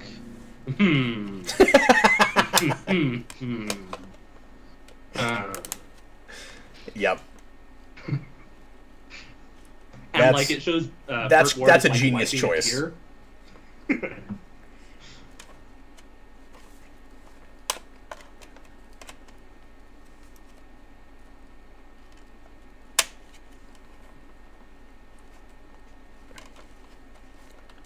There's a lot of scenes like this where he calls someone.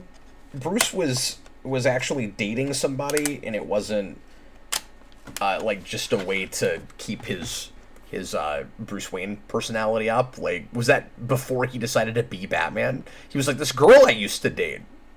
It's like, how often does that come up in this show? Well, oftentimes he mentions something like that. I think, like in the Green Hornet episode. I think at the beginning, both the Green Hornet, whatever his secret identity was, Bruce Wayne, are like fawning over this waitress. I think. There's a Green Hornet and Batman crossover episode. Oh yeah. Yeah, it's a great great couple of episodes. Mm-hmm. Bruce Lee beats up Burt Ward. Yep. That's awesome. I'm just a poor Major League Baseball team owner. How much do you want to bet this was like a major character actor at the time, and we just have no context for who he was? And Austin, I don't... It's like that elevator scene in Spider-Man 2. I don't think it's just a crossover thing. I think that is a spin-off of the show, technically. Really? It's part of season 2, technically. That's fascinating. I had no idea. At least. That's the part they should have gone back to in Once Upon a Time in Hollywood, then. That'd have been awesome. If they had Adam West show up. Well, they do have that like call bit at the end, but yeah, if they had him show up, that would have been awesome. Adam West walks into frame and he's like, "Oh, hi, Bruce. Great episode you filmed with us just now."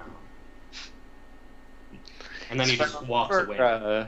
If I remember correctly, in that movie, they have like a credit for like audio from the show, or like from like a radio thing that they did for it before they actually play it in the credits. Yeah, I think so, because I remember in the theater being like, "What? When did they play this like Adam West Batman thing?" I know. That happened one time. It was like a serious spoiler for something.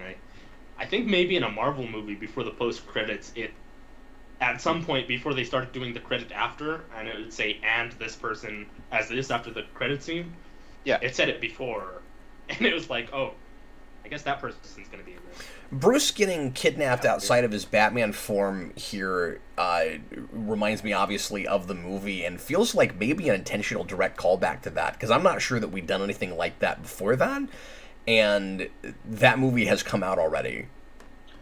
It's cool whenever they do stuff like this, because it makes the stakes feel more intense for, I think, younger viewers, when it's Bruce Wayne in the lair. And just any kind of subversion of the formula.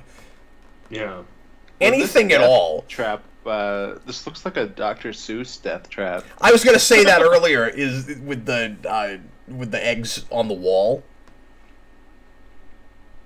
Also, I can't watch the movie The Spirit without thinking about Egghead. He's like, I don't like egg on my face. Like, he's got this weird... Eggs are always funny. Yeah, he's got... Well, the toilets are always funny, but he's got the whole, like, running eggs thing. He's got this bizarre egg motif. And I've always imagined Sam Jackson playing Egghead because of that movie. I think he would be a good Egghead, to be honest. I think that would totally work. Yeah, and it would be completely different from this. Like, he wouldn't play it up like Vincent Price does. I feel like he'd be super serious and just act like himself. And that would be funny in a completely Well, he'd just play it the same way he did the octopus, probably. It would be the exact same performance. Yeah, he plays it like Sam Jackson. Yeah. Because, I mean, let's like be real. Ghoul. Most Sam Jackson performances are kind of the same performance. What if he played it like Jurassic Park? And he just kind of sat there and he was just man. Barely said any lines. But how do you make an egg pun Hold out on of to your eggs. everybody hold on to... Yeah, I was going to say, like, I don't know how to make that a... Don't crack your eggs, kids! One of his henchmen, like, hacks his computer and puts in the, that's not the magic word.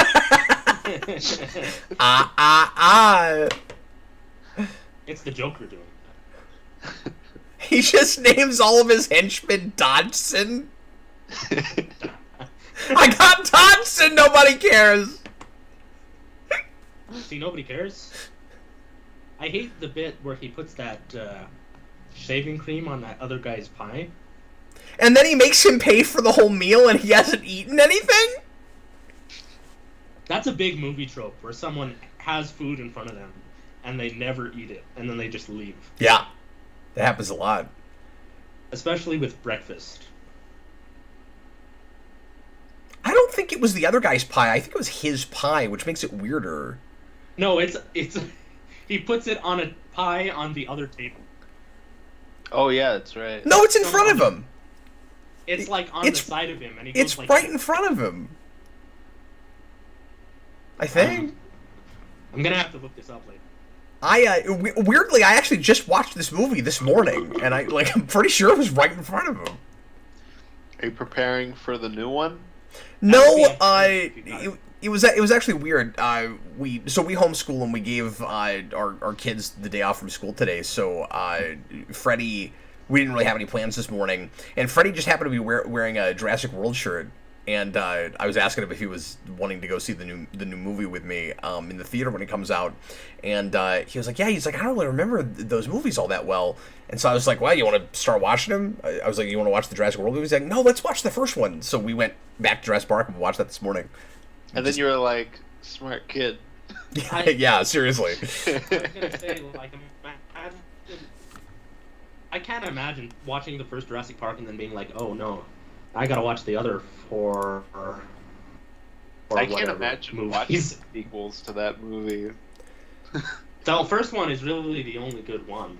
It is, right? But the only one I actually have a hard time sitting through is Lost World, just because it's so long and the pacing really is boring. wonky and it's really boring. But I have fun with all of the other ones in various ways, mostly in ironic ways. Certainly, I enjoy World for what it is, but.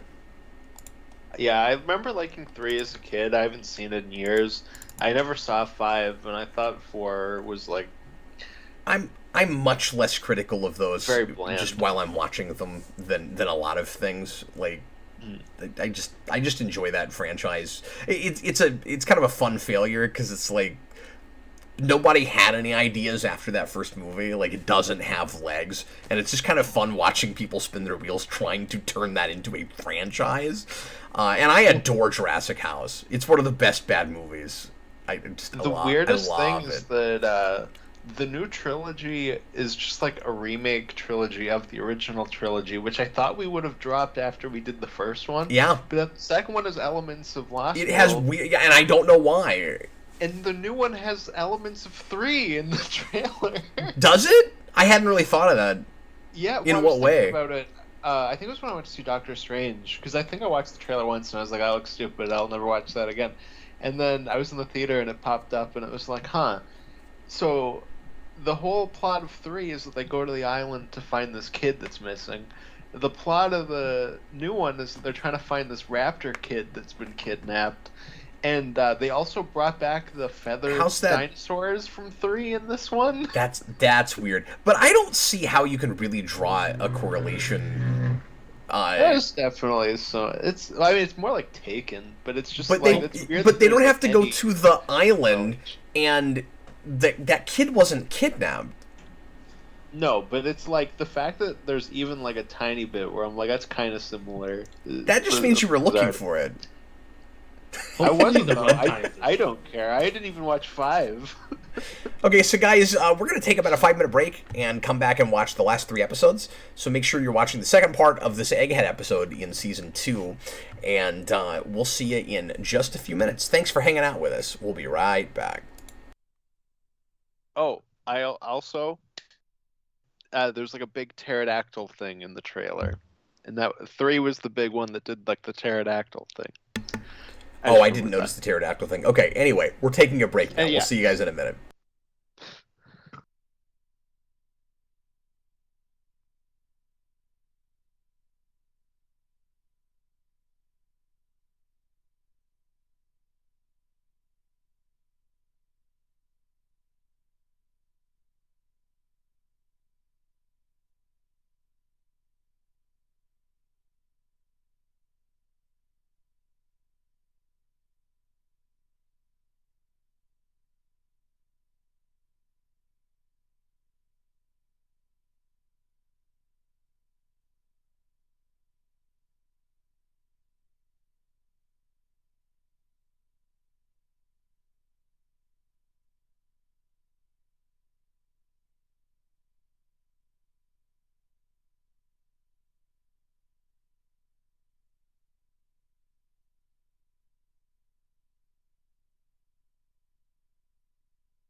There's really no reason I couldn't have just uninvited you, or, like, come up with some excuse, and then we would have just done it anyway. I could have done that. When was the last time you uninvited somebody, Cap? Oh, I guess we're live again.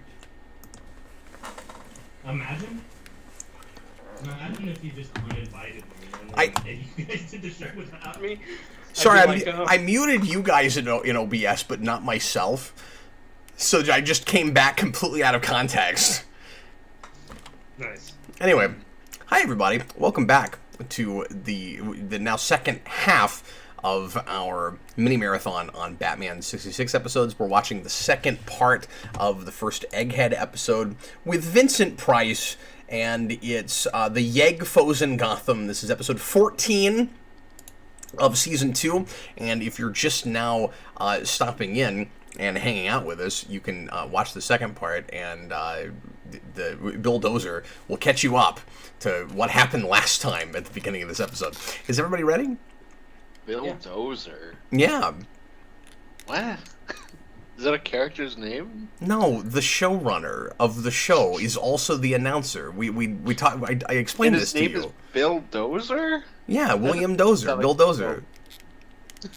That's his name. Bill Dozer? Bend over. Okay. Anyway, let's just hit start.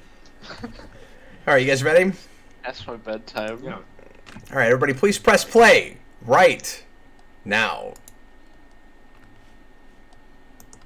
Holy 3-strip printing process, Cap. This show's in color? Hey, you know, if you're watching on black and white TV, you wouldn't realize that background was pink.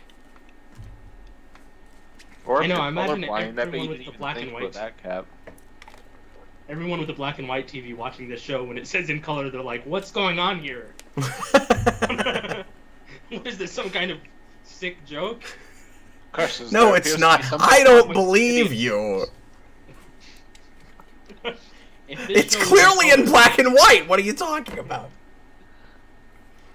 I'm just imagining a bunch of old ladies in the 60s being like, why do I have to get a new TV if the show is in color?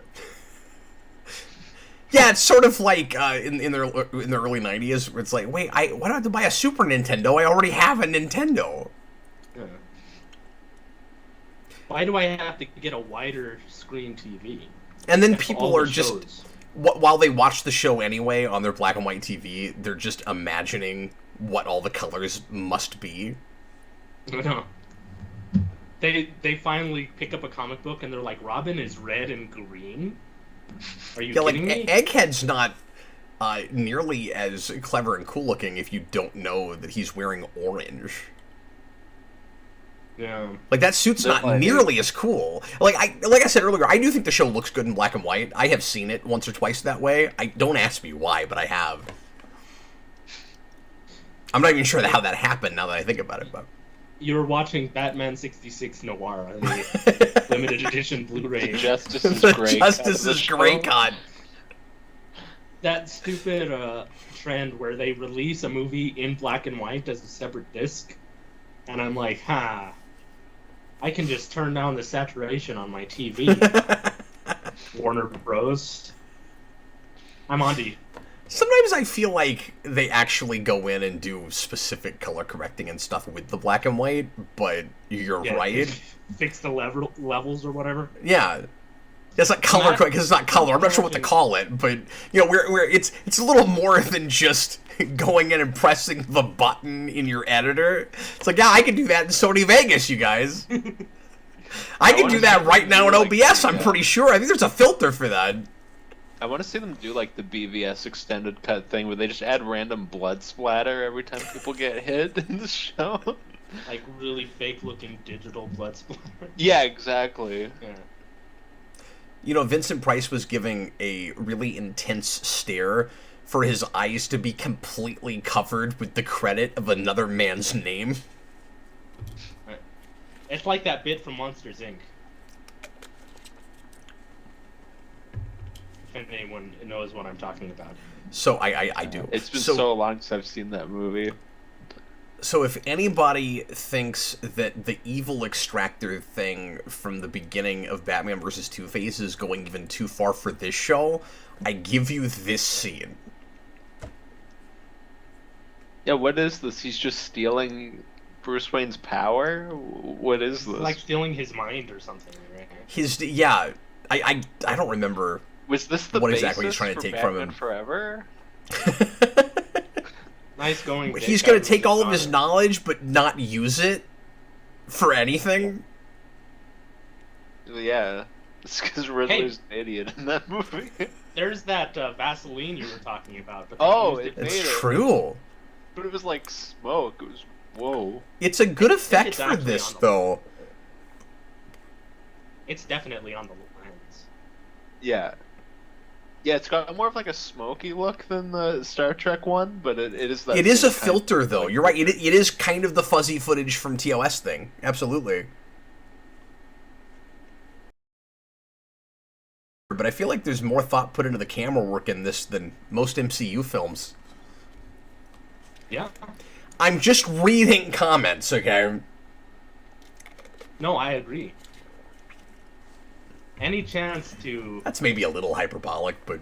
I don't know. Have you seen the first Thor movie? Every shot is a Dutch angle. They were like, "Have you seen that?" Turns out Kenneth Branagh is a huge 60s Batman fan. Yeah, there was also that part famously where Batman's like, "Alfred, I need help with something," and Alfred turns and goes, "Rah!" Stephen Ernest says stealing his millionaireness. I don't know. I almost said that, where it's like he's stealing the power of being a rich person. Maybe you're a rich man.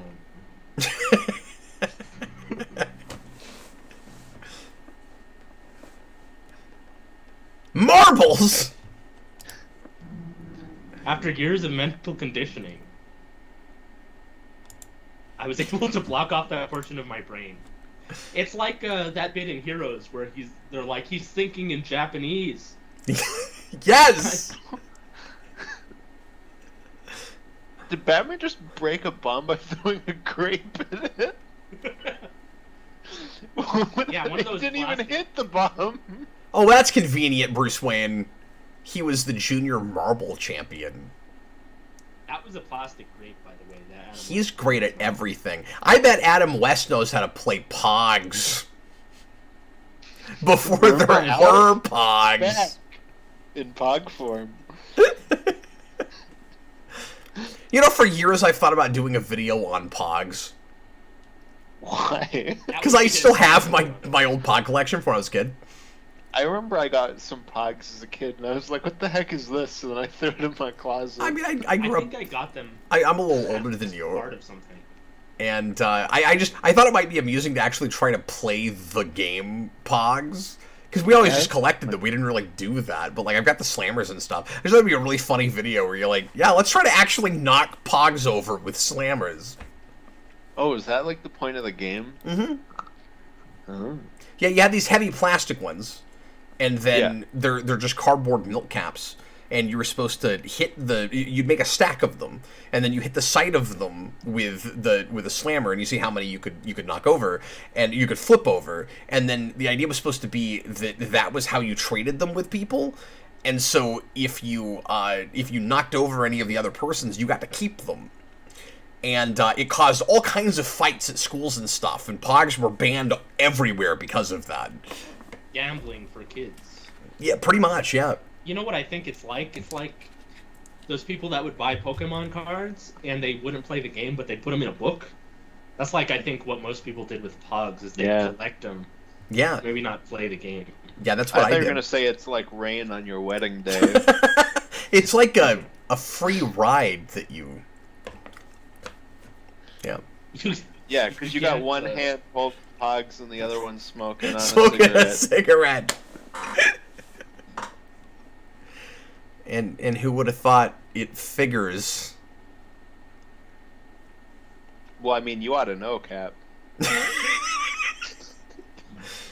Oh no, he's taken the commissioner's chair.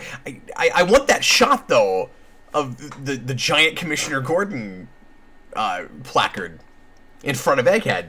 That's a missed opportunity. They should have done that. They should have done that exact same angle. That would have been cool. I wasn't And looking then at the it just credits. I had a wonder line- if this episode is a different director than the first one. Oh, Adam West's ribs are like really sticking out the side of his back suit. A lot of people like to People say are that worried he's about the kinda bat like nipples, out-of-shape. but what about the bat ribs? Yeah. I'm sorry, Johnny what, Ty? played them like a xylophone. I was gonna say a lot of people say Adam West looks really out of shape in this show, but I think it's just his suit because it's clear like his ribs stick out sometimes. Like he looks like he's maybe malnourished. And Well, I just And think it goes TV into that like Captain Kirk, Batman, like James Bond kind of like.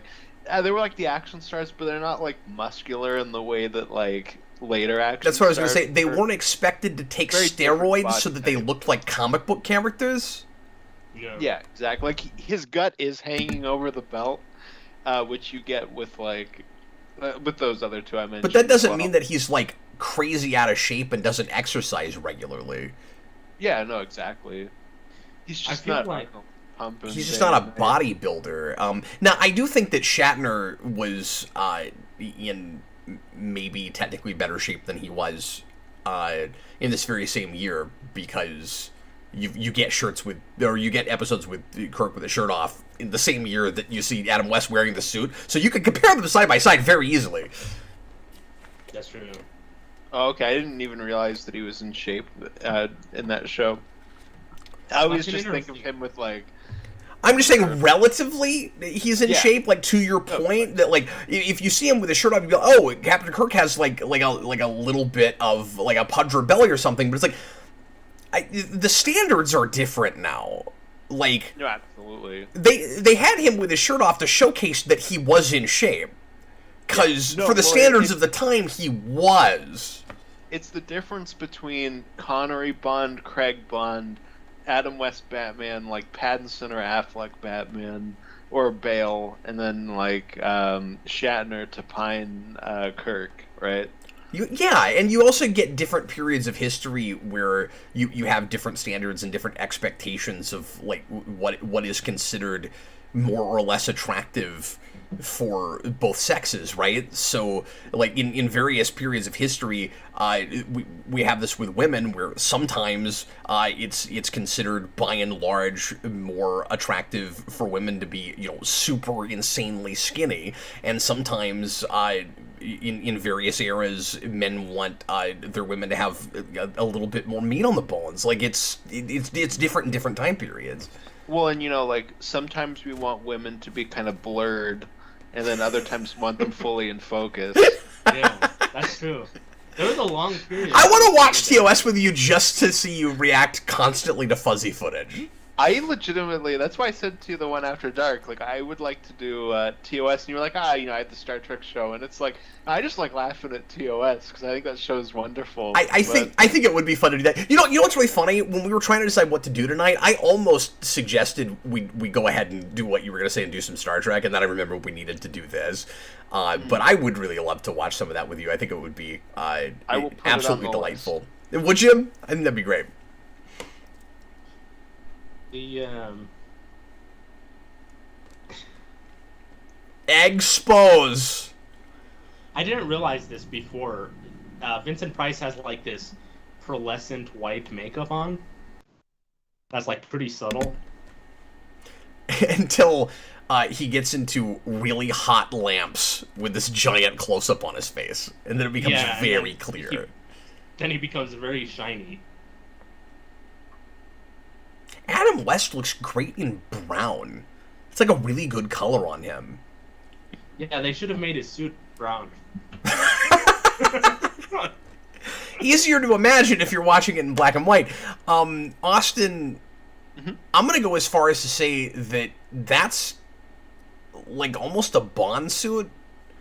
Like, if Adam West had played Bond, I could imagine He'd wear that being something his like that. color. Yeah. I can see that. Possibly. You know what I hate? The I don't, Ty. Enlighten really me. grinds my gears. the Batman the movie poster Yeah. has You hate that? You hate the Batman on the Batman movie poster? and it's like was a black and white photograph that they colored, and his cape is black and his gray part of his suit is like this disgusting. It's like saturated royal blue. blue. Yeah. Yeah. It's That's the worst awful. thing ever.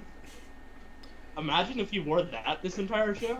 Yeah, the first run of DVDs used that image, and it looks god awful. And the later releases, they've corrected that, or there's a lot of different covers for that. But a lot of them just go with kind of the '89 method, where they just use a symbol and don't even bother That's showing him on the symbol box. from his And wheels. it looks good. They do the red symbol on black or on blue, I forget, but it looks good. That was my DVD. It had that. Basically looks like a picture of his hubcap. Bat symbol. Yeah, AMC, we were actually talking about the test footage earlier with the black bat instead of the yellow oval. We actually have covered that this evening. Are you an oval guy or a no oval guy? I've always said it really just depends on the version of Batman we're doing. It's always kind of concept, but like gun to my head, I think it's oval. I think generally speaking, I prefer that. Is anybody else expecting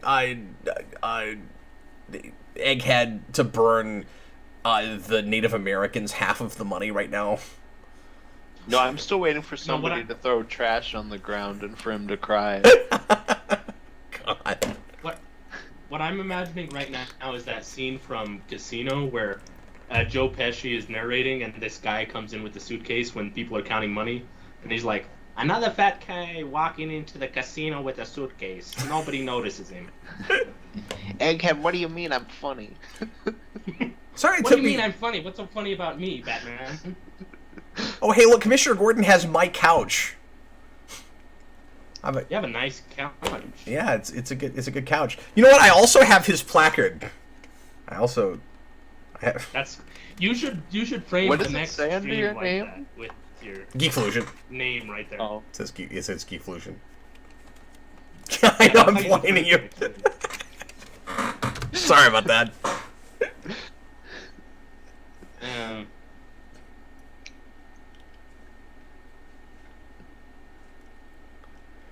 No, sorry it took me so long to get through that diatribe a second ago. I kept wanting to say Eggman because Ty had to bring that up earlier, and I couldn't think of Egghead because I just want to say Eggman. Is there ever a part where Batman's like, his mind seems to be scrambled, Robin? No, that's I pretty think good. they make that joke. Maybe when that they're comes up. in that helmet. I think he's like, "This will scramble your mind, Batman." Oh, maybe he did say that. Yeah, there's kind of not any that they miss, There's not that many egg puns. and they go through all of them. You wonder why you'd even bring that character back. Side up, Batman. You know what I like is I just saw it just a minute ago. When Batman jumps out the window, Adam West always does this jump in this show where he like jumps with his arms up like this and he jumps to the side, and it's the funniest pose. And there's If a only picture he of jumped like. Oh, we're doing the back climb down. Oh, he's backwards. Yeah. Whose That would head's be- gonna come out the window? Oh. My name is Emenet. It's like Jim Belushi. What's he doing here? And we're on a sound stage. You know what they should have done? It would have been hilarious in this show. The way he's like, "Why are you guys climbing down the window when the elevator's working?" And then cut to them. It's like, "Da-da-da-da-da," and show them both standing in the elevator with some guy. With the guy Like, from Spider-Man 2. From the but he's like a child. It's his mom or something. By the way, Yeah. guys, when we get to I Spy, the Mr. Freeze episode we're gonna watch later, that's the end of the second season, and I do believe that that's the last bat climb. So we'll see another bat climb, but it's the last one of the show. And from that point on, they take the elevator Yeah. with that guy's They mom. they just do one part episodes, so they don't have time for bat climbs anymore. And she is like, That's a "Oh, Schumacher joke, Batman, isn't your suit is so nice." And he's like, Thank you, random citizen, but it really rides up in the crotch." They should have done that in the Schumacher episodes where there's some guys like you're gonna climb down the building, Batman? And he goes, I'll take the elevator. I'll get drive-through. I'll take the elevator. He's climbing down boiling acid. Oh, I hate that. My shoes are melting! My hearing aid. I wish it, like, he's in the acid for a really long time. I wish it was like faster acting, so that guy would be like, my socks are melting. I'm melting. With a SpongeBob joke. I'm just a torso and a head now, Batman! He comes out and he just has two bones sticking out of his legs. Stephen Ernest says that the guy in the window was comedian Bill Dana, who did the Hispanic character Jose Jimenez, and I've not seen that, so I don't know who that is. And I didn't watch... Like, I feel like I saw a fair amount of 60s TV, and maybe not as much in the way of movies when I was growing up, but I almost never recognized the cameos with this show. Yeah, it's rough. It's one of the parts of the show that hasn't really aged very well because no one really knows who these people are anymore. Except for maybe a few examples. Except for the ones that do. Yeah. That was like, I remember when Winter Soldier came out, and my one friend was talking to me about how was it George St. Pierre plays Backtrack the Leaper, and he's like, oh man, like GSP, man, he's such a good fighter. No one beats him. I mean, except for that like one time when he got beat, but like nobody beats him. Except for that one time. Anybody else kind of surprised that they never did like an Easter episode with Egghead? Yeah, it's kind of right there. Did they do any holiday-themed episodes? I don't think they did. Or nothing's Yeah, coming to mind right now, but again, I'm seems rusty. It seems like an easy go-to. That can be the Batman too, and Egghead has like a specific Easter egg that he's holding, and then Batman opens up a pocket in his pouch, and he has a bunch of Easter eggs, and he throws them up, and then Egghead gets confused as to which one was his. It would have been a really easy way to get one of these villains in a major Batman comic, because Loeb could have used him as a cameo in Long Halloween, like really easily. Has Egghead never appeared in comics? I feel like he would. Maybe he has here and there, but it's is. never like a major thing. Never like an arc where we bring him back. Yeah. And I've said forever, there's lots of cool things you can do with Bookworm. That's the first one that I'd bring in. I like the Archer or whatever his name is. Yep, His the Archer. episode is great. I love the bit where, oh, that's a great shot where Batman crushes all those eggs on that extra. Yeah, that's awesome. I actually like the lighting in this scene quite a bit. What's interesting is this show is way more violent than the movie is with the action. Like, the action in the movie is so, like, hokey, and it feels like none of the hits connect. But a lot of the time, it looks like they're actually punching them. In this, yeah, the stage hits are a lot better. And I think part of that is because maybe they thought on a big screen it would be too jarring to put up the inner titles. So they went back to what they had in some of the earlier episodes, where they didn't block the whole screen with it, but they just put the words on the screen, because the movie does it that way. And so maybe they thought, okay, if we're going to bring back the words just on the screen, we can't be as violent, because we're not blocking stuff now. Well, I feel like Jeez. Yeah, like, there's nothing that's that hard-hitting in the show where he smashes something over someone. That's the only guess I've got at why they would, in a theatrical thing, make it less violent. Well, and it's also, like, all pulled back, and I think it's to show the scope, like, how many actors are on screen, but it really takes away from the personal action, I think. Extinct. It was the last one you had. Senior I love Sticks, how- $2 super chat. If only 60s Bane could have existed in the show. That is my favorite issue of the 60s Batman comics, because they take more modern villains and do them in the 60s Batman tradition. And I've reiterated what happens in that comic a bunch of times on the channel, so I won't do it again right now. But go find that issue, because it's really great. It's very funny. Hopefully that will be the second thing I like Bane in. They do the back break in that. The back break, it's hysterical. It's the way Batman gets out of that is the best, because they do it as a death trap, and it's fantastic. What would be amazing to be in this show is All-Star Batman and Robin, where Batman paints himself yellow. Yes, That would have been perfect for this show. I thought like Rainbow Batman. I thought you were gonna say where he makes Robin eat rats in the Batcave. Oh no, Batman! Why are you doing this to me? Holy rotten rodents, Batman! I can't eat that. It's I'll like die. the Boy Scouts say, Robin. You always need to be prepared. It's like the Boy Scouts say, Robin. I'm the goddamn Batman. And then he runs away. I'm sorry, Austin, but if that's supposed to be an Adam West impression, it's I don't really, know. really shoddy. Like, Yeah. and I feel like you keep going to different voices for like you clearly haven't seen enough of the show. You're like, I haven't figured out what Adam West sounds like. No, we're talking over it too, so I'm not getting a good vibe on. I'm really sorry for making this commentary like a commentary. You gotta give him a really crumbly sounding, whispery voice. I'm just gonna get more out there every time I try to do an Adam West, so it like really sounds nothing like him. But sounds Adam like West is an one of the outro easiest voice. voices to do too. Like, Well, do next time I'm your gonna Nick do a valid Cage. It's very simple. no, stop it.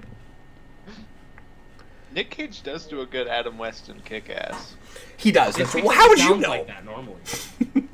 Of course. Anyway, let's take a quick break and trade discs here. And I'm not gonna say how long the break's gonna be, because then I'll just get crap from people when I'm late from whatever I said. So anyway, we will be right back, and this won't be a long break like we just did, but I've got to switch discs out. So we'll see you in a second.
Old chum. Okay, so we're doing episodes 59 and 60 of season 2. Was that Adam West? Yeah, it was Adam West. I I'm back, old chum. I'm back, old chum. My father died in Crime Alley when I was a child. Oh my gosh. If my father's not dead in the next hour, I will burn a hospital. I'm gonna blow up a hospital. That's Adam Why, West Marie? playing Hush. Why did... Like, I know you and I always do these marathons, but I don't know why I invited you to this one. I really don't. Who, me? Yeah. Oh. Yeah, you're like besmirching Adam West and everything. I'm not besmirching. You I would just never besmirch. can't have it. I can't do an Adam West, so it's Oh, it's okay, getting okay. weirder and weirder. You know, the only reason you don't besmirch is because you don't even know what that means. That's true. I am Canadian. Okay, do that, though. I'm just kidding. We're gonna watch. That's why you bring me on. I can throw him out like that. You're going for a percentage. You're throwing the darts. Okay, so episode 59 of season 2. It's nuts, the episode count that particularly season 2 has of this show, especially because it's counted as half-hour episodes. Like they got an episode order like it was an hour-long show, but even still, if you count them as hour-long, it was still 30 to like TOS's 26. Like, One, it's for anyone watching on Amazon. It's episode 29 of season 2, part 2. oh, did they number it as one episode? Wow. Well, no, it's season 2, part 2. Oh, oh, Like they weird. split season 2. 2 is twice as long as the other seasons. It I is, think. yeah. So Okay, so they started the numbering over for part 2 of season 2. That's awkward. Yeah. It's Okay. bizarre. They were just like, look, we can't have anything go past 30. It won't work out. We're not gonna have that. I wonder how they break up season 2 of Anger Management, which has 80 episodes in it. Actually, no, I think it has 90. Season 2, part 4, the final part of season 2. Well, and everything has this problem with Batman the Animated Series because that first season has so many episodes to the point where, for years and years, I think a lot of us thought it was 2 seasons. Well, and Yeah. on HBO Max, it splits that show into like a weird number of seasons that it's not actually. Yep, it sure does. On season 2 of G1 Transformers, I think it's 64 episodes. Like, I don't know, some shows, man. Oh, Fidelio, sorry that happened. So he decided to buy these episodes on Amazon so that he could sync up with us, and he got confused by the thing you were just talking about, so he accidentally bought extra episodes. Oh no! Oh my I have cost God. people money, particularly with this show, and my apologies. Cap apologizes on stream, but then texts me laughing about it. Yeah. You guys don't know. Cap is very cold over text compared to how he is on call. Well, that seems like the right way to segue into this. Speaking of cold, it's time for a Mr. was Freeze it. episode. Here we go. Make sure you're at Are we timestamp 0. talking about Mr. Fries? Yes, Mr. Fries. Make sure that you're watching Ice Spy and get ready to press play when I say now. Here we go. Let us know if you need a timestamp in the comments. We're going to watch one more 2-parter tonight. And again, haven't seen this one in forever. Everybody, please press play right now. One thing a lot of people forget about... Oh, cool! This show's in color. One thing a lot of people forget about with this show is that Catwoman is not the only villain that was played by 3 different actors. Mr. Freeze also was, and is the only other villain that had that. There are other villains that were played by 2 actors, including the Riddler. Yeah. John Astin and Frank Gorshin. And then, But not in that Otto order. Preminger. And not in and that's not anybody's preferred order either, I don't think. But yeah. Yeah. And then there's Otto Preminger as Mr. Freeze, and then there's Eli Wallach who's in this. And then there's some other guy. And there's some other guy, yeah. He's in 3 episodes, and he's played by a different actor every single time. None of them came back, I don't think. Yeah, doesn't he have like wildly different appearances too? Like even just in costume. Yeah. Yep. They In the look first different. one, They're he's like acted in a entirely spacesuit. differently. This Just guy bad luck. is in TOS episode. He is I didn't even remember that he was here. But that is the lawyer. I'm almost positive from from I can't think of it. It's getting late and I'm losing my mind. This really just is Titanic. Yeah, Of course, it is. Of course, Star Trek is where you'd know this guy from. He is one of the main characters in The Good, the Bad, and the Ugly. He Oh, plays- and he's amazing in that movie. It's Jack Frost. This is the best look for him, I think, in the show. well, I was talking about that guy that was on screen just now. That older guy, not Mr. Oh. Freeze. Gotcha. I was talking about that Um, character actor that we just saw. That random guy. Yeah. The Otto Preminger is the worst looking Mr. Freeze. He's like Court He's martial. bald, Court martial's the and episode. he has like orange eyebrows. Oh, I've seen that. Yeah, he looks disgusting. Thank you, Glacier.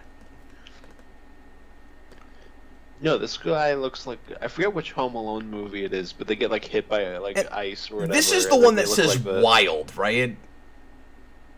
He's what? Is this the one that says wild? Wild. Yeah, one of the Mr. Freezes has that catchphrase just constantly over and over again says wild, and I think it's this one. Why does he have spikes on his like neck circle? But I may be wrong. I never go back to the Mr. Freeze ones. They're not as good. No, I don't think so either. Do you agree with me, Cap, that they don't make red like this anymore in fashion? They don't make what? They don't make red like this. Like I in agree. 60s TV and movies, people wear shirts that are like absurdly red. No, I've if, never seen anyone wear it. if They you just were to turned up the watch contrast show- just with the red somehow. It was amazing. I don't know how they did that. If you were to watch the show in black and white, Dick Grayson's red sweater would still show up in color. It's so red. Well, Cap, this would be 3-strip Technicolor, I believe. Which means red, it would be red and 2 other colors were the primary colors that would be mixed. So his shirt would be 100% red. And that's why it looks so saturated compared to any other secondary color. Wow. Yeah, because the color I didn't know of any his of that. sweater is like the color of people in Ghostbusters 2016. It's like the color of your wall times 10. Exactly. Ty, you just reminded me of another episode of Patrick Warburton's Tick, where they get accepted into a superhero league that's all like elitist and chauvinist, and there's this stuck-up guy in the league who's talking to Arthur, and he's like, "Have you ever been to Mars?" And Arthur's like, "No, it's just too damn red. It's a red and dusty planet. It's coarse. It's too and dusty weird. and red." This guy here, this small guy, he is in the Stanley Kubrick movie The Killing, I believe. He is actually. Are He's you talking amazing about in the that. same actor I was just talking about that's in Okay. Court Martial? That's him? Yeah, That's who. that's who I was talking about. Yeah, he's amazing in that movie. You should definitely watch that at some point. What's interesting is that Eli Wallach has the same sort of accent in this movie as he does in The Good, the Bad, and the Ugly, which is supposed to be like a Mexican accent. So I wonder if he talked like this in real life. Yeah, now it's like a frozen accent. Yeah. So I would think that if you were wearing a suit where you had to be frozen all the time, that you wouldn't need dials that would make it possible for your suit to go hot.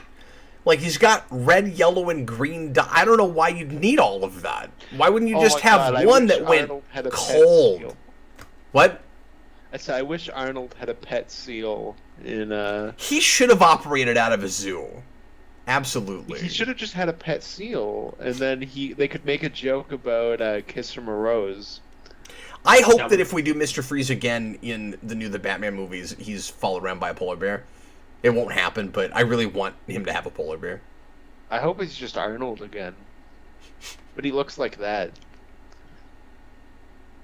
Yeah.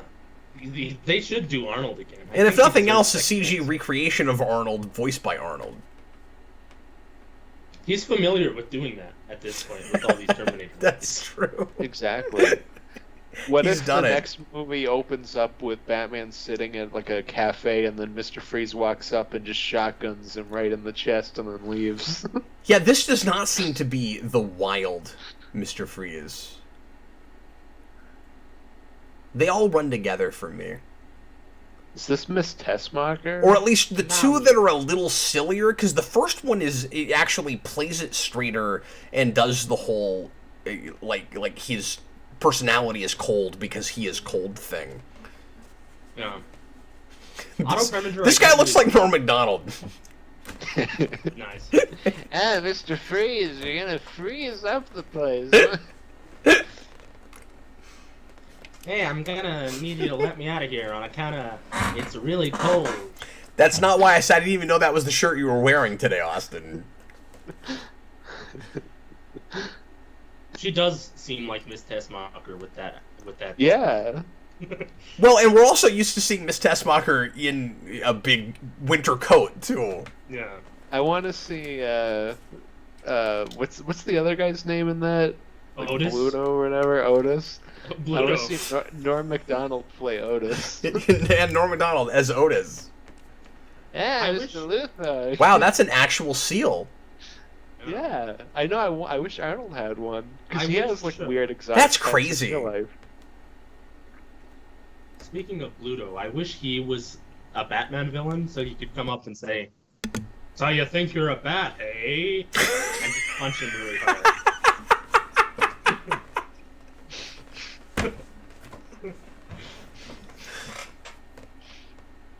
Thank you.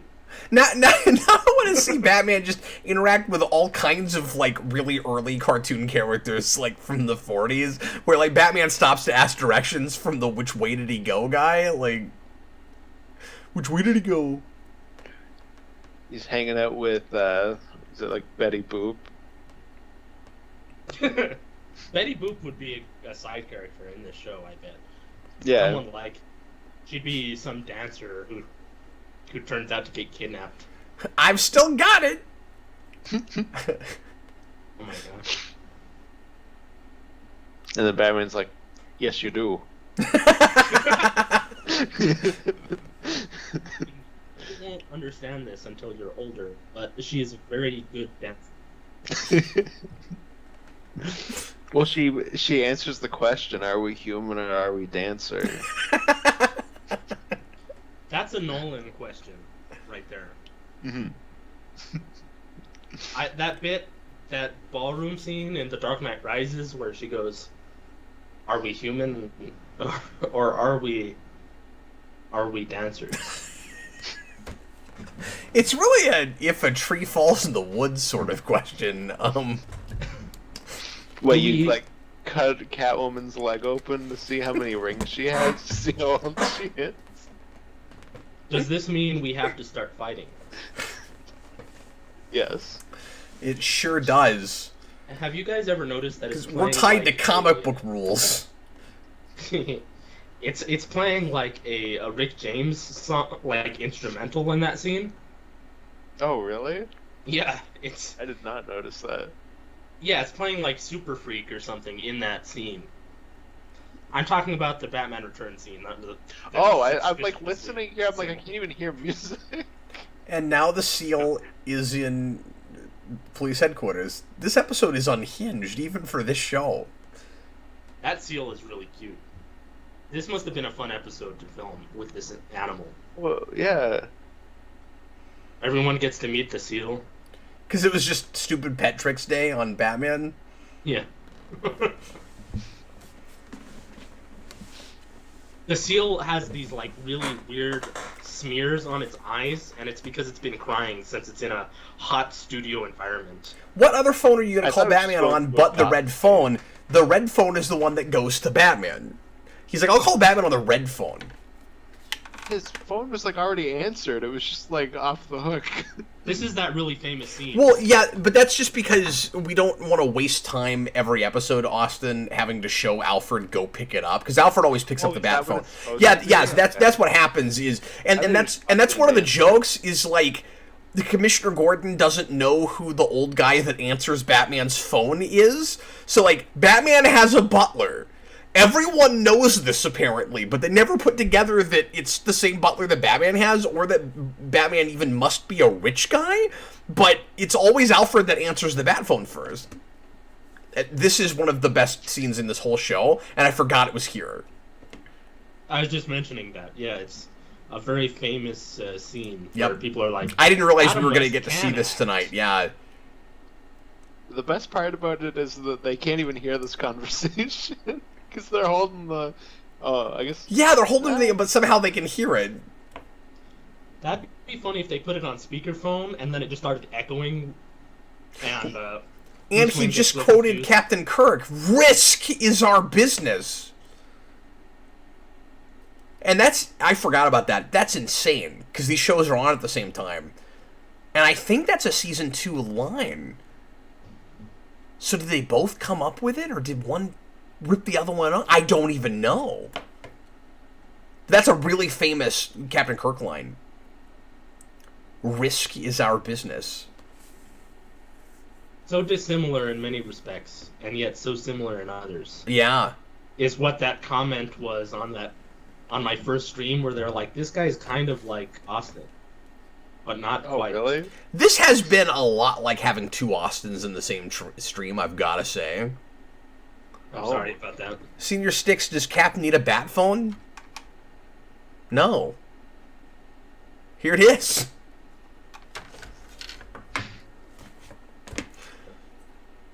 I really like Eli Wallach here. As Mr. Freeze. I love his, like, Dr. Evil spacesuit. Yeah. I gotta be honest with you, this was always the one of the three that I didn't really care for.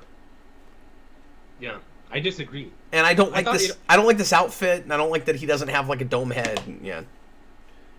Well, Otto Preminger doesn't have the dome head either, and he has these gross orange eyebrows. Well, that's true. I forgot he didn't have the dome. Didn't the first one have the dome head? Yeah, and I don't think you could see his face. Well, that's fine. He's Mr. Freeze. Yeah. Yeah, but that's like kind of going against this whole guest star idea. Of, no, this would be Betty. Well, it is and it isn't though, right? Because they also did it with False Face, and intentionally, because False Face was special guest star question marks, and they didn't let you know who it was, and apparently that actor was always sad that his name wasn't in the show, and he went to cons for years making a big deal out of he was the guy that played False Face. They should have done it like... I didn't even get credited for my work. They should have done it like Frankenstein, where it says the monster played by, and then put question marks, and then at the end say... Yeah, and then at the end you can see it. Say what his name is, yeah. Chill Blames. He's Stone Cold. Yeah, what do you want me to do, Mr. Fries? Stone Cold Steve. One of the best things they did in the 66 comics also was they took False Face and they transformed him into Clayface. So they made him the same character. Nice. I'm an Icelander.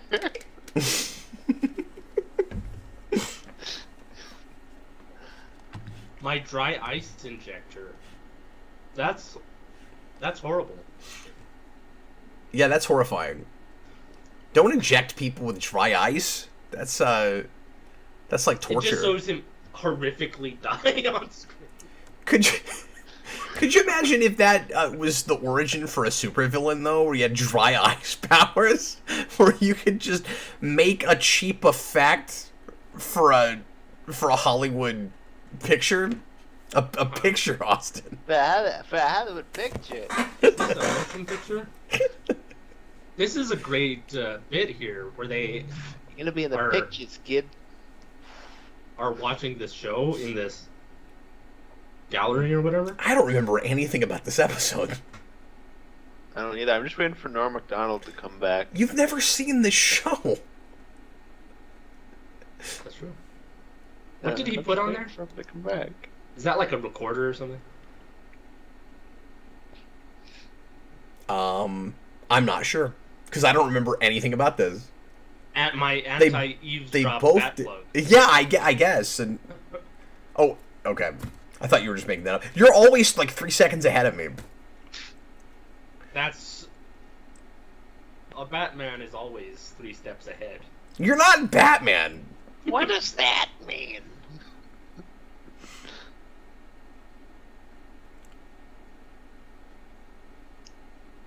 Now Robin thinks he's Superman. He's in a phone booth. I know. I like going back to Superman, the movie, and just seeing how much it was already lampooning Superman tropes. Yeah. Like... That was already too old-fashioned and dated for that movie. Yeah, in like, '78. When he says swell, and she's like, people don't say that word. People don't speak like how you do anymore.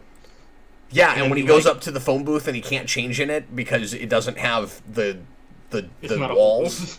Yeah, they still have them. They just don't have the whole facade anymore. It's a telephone pole. Yeah. I'm Bruce Wayne, and I approve this message. There should be a bit where Batman runs across the... Ooh, that's a bad outfit.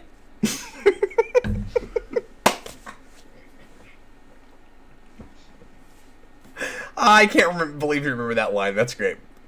Yeah. It always reminds me of that bit in Spider-Man 2 where he goes, "Ooh, Spider-Man took that guy's pizza." That's where I thought you were going with that. Yeah, it reminds me of the he stole that guy's pizza gag. Yeah. That's great. That's great. Yeah, Okay. like cameos that are too good to not be celebrities, but they really are just some guy. Yeah. Raimi is great with that, just having an extra steal the spotlight. Yeah, I love stuff like that. That's Doctor Strange. You get that in Batman Forever too, not just with the guy at the beginning that actually has some lines and probably is a character actor, the acid shoes guy, but also the guy that really is just on screen for 3 seconds that goes, "Batman! Ah!" They should have gotten, if that guy wasn't a character actor, they probably should have gotten one, just so that scene would be less irritating. With that. I love that scene. That's probably why I you don't like you that stop movie. besmirching that scene. You guys and your besmirching. You know He's who the screaming best, the whole time. Yeah, no, it's pretty rough. I agree. Who the best extra and then? But they're subverting expectations. You see, they're getting around like standard tropes because it's not like a ditzy woman. So Oh yeah. see, It's an irritating. Whoa. man. it's an irritating middle-aged man. You see, I'm sorry, Austin. What were you saying? Oh no, you know who the best like extra that steals the show is in any superhero movie is, right? Yeah, he stole that guy's pizzas. No, that's a duck. That's a duck, man!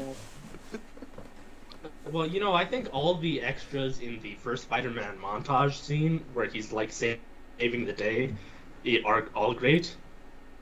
Oh, he has these ropes, and these ropes come out of his wrists, and he climbs up like a spider or something. Some kind of freaky loo or something. Some kind of wackadoo. Yeah, you get a lot of cameos in that part too. Guy Yeah. with hands. Sounds hot. Yeah, Lucy Lawless. Lucy Lawless is in that, and she's got like a nose ring. I know. Yeah, it's really weird. I love that folk I love singer Lucy guy Lawless though. who's singing like a weird folk version of the Spider-Man theme. And he's like, we should all just give him one big hug. It's Yeah, not just as give good as him the woman one singing big in hug. Spider-Man 2. Here comes the Spider-Man. Look out, who? He just stole that guy's pizzas.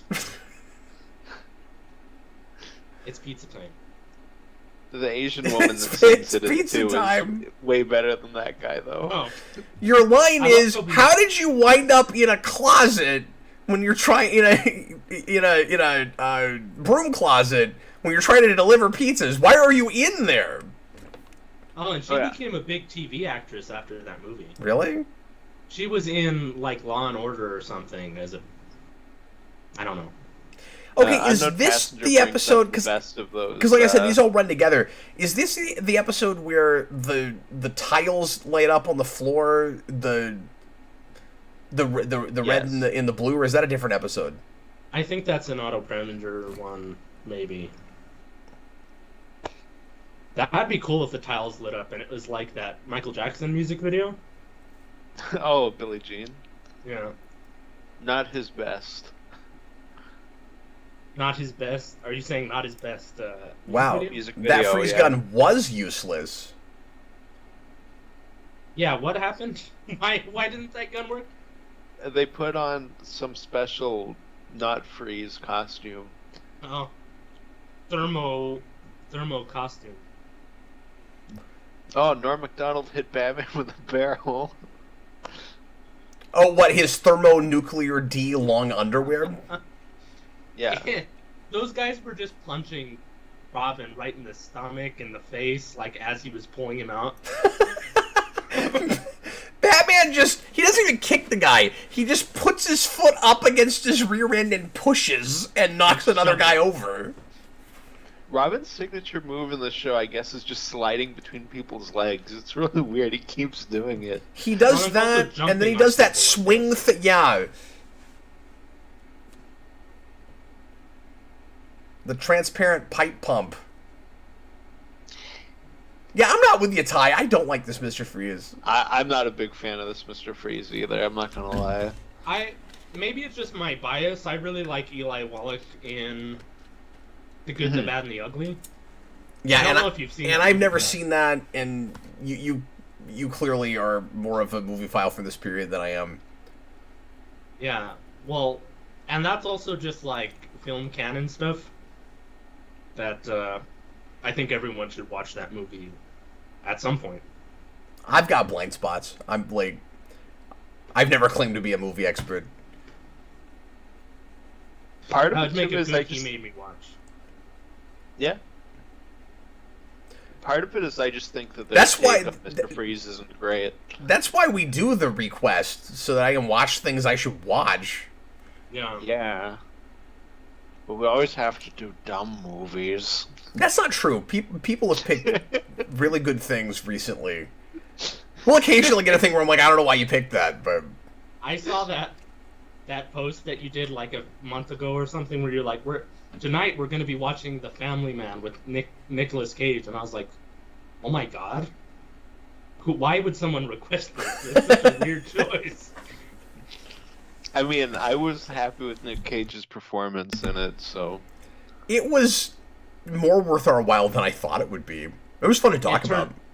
It turns out you've never seen It's a Wonderful Life before you see that movie, and you're like, what a novel concept. That was me. I've never seen It's a Wonderful Life. Oh, really? That movie, I think, is in the public domain. Anyway.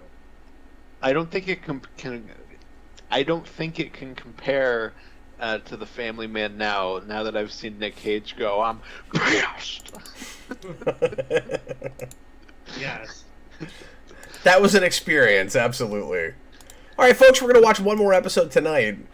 And, shocker, it's the second part of the one we just watched, because it was a cliffhanger. It's not Shocker, it's Mr. Freeze. So, the Duo Defy is the next episode. It's episode 60 of Season 2. And get it at timestamp 0 and get ready to press play. When I say now, I'll give you just a minute to get it set up.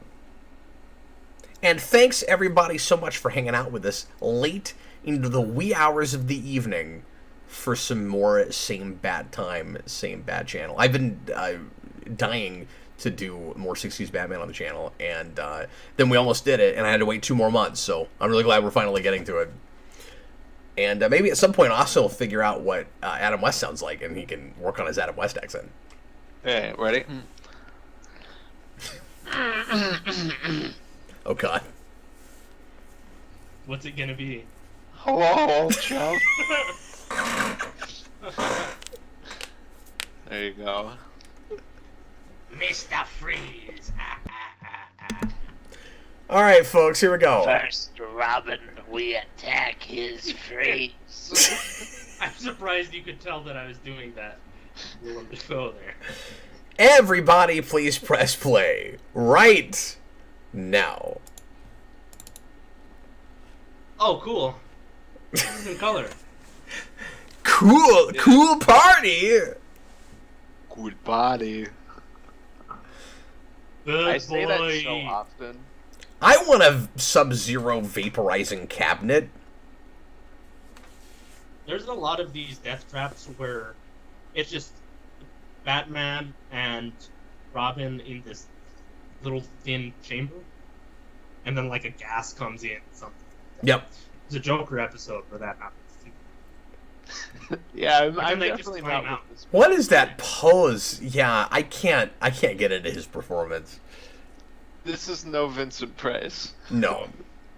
Man. Now Cap is never gonna watch The Good, the Bad, and the Ugly because of Batman. Well, I just don't think he's right for this role. One thing maybe. I always wished, though, that we'd done with these villains that are recast is I wish we'd make it clear. Maybe it's kind of fun that it's ambiguous, but I wish that somehow we could have made it clear, maybe even retroactively, that they're actually not all the same person. Because, like, Yeah. especially with Mr. Freeze and Catwoman, they're portrayed so differently that it would have been really fun to at some point just make it clear, like, we've got 3 different Catwomen, and they all one just stopped being Catwoman, and then the next one decided, I'll be Catwoman now. I think it's kind of funny and novel that they don't address it though, where Yeah.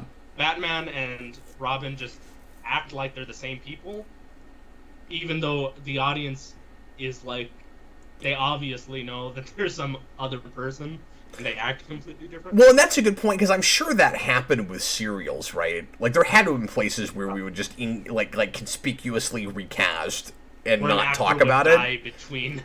I bet that happened. Like, I don't know serial history very well, so I don't have an example, but I bet that happened. In Batman, it happens. Does it?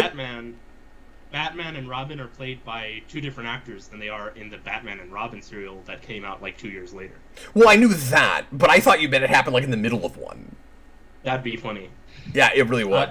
Speaking of that, Or, like, with a serial, villain or it's something. probably a good thing that they cast Eli Wallach as Mr. Freeze instead of like Dr. Daka or something like that. That would very much age this show. Yeah, that's fair. I've got that serial here, right? By the way, in 8mm form. Oh, wow, that's awesome. I bought this off eBay and I've watched it on my projector. Man, I'd love to get my hands on that. That's really cool. They're cheap on eBay. That's pretty freaking sweet. Oh, really? I might have to buy that for my Crazy Batman collection. They're like 10 minutes long and there's like 10 of them. And there's like 15 serials, so it's like they have to cut it into several smaller parts. But it's a neat little piece of Batman history, I think. Yeah, and it's just a cool looking box. Yeah. Definitely. I realized, Cap, Yeah. that guy he's not just Norm Macdonald, he's like the love child of Norm Macdonald and Bail Organa. It's like a weird mix. That's true. You know what's interesting about this is that this was released by Columbia Pictures Home Entertainment. And then they just have all these other advertisements for things that are like completely unrelated on here. Do they have Papa John's on there since it's a Sony thing? Would you stop? There wasn't even a Papa John's yet. They have the Three Yeah, Stooges. but it's and Sony. Flintstones. They probably created Papa John's. They probably like birthed him from a factory.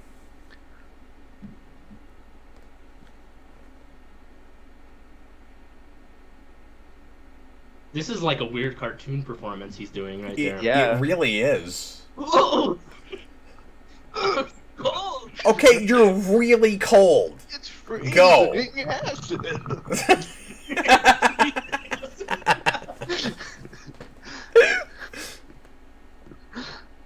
I wonder if frozen acid would still melt you if you stepped on it. If you stepped on like an acid ice cube.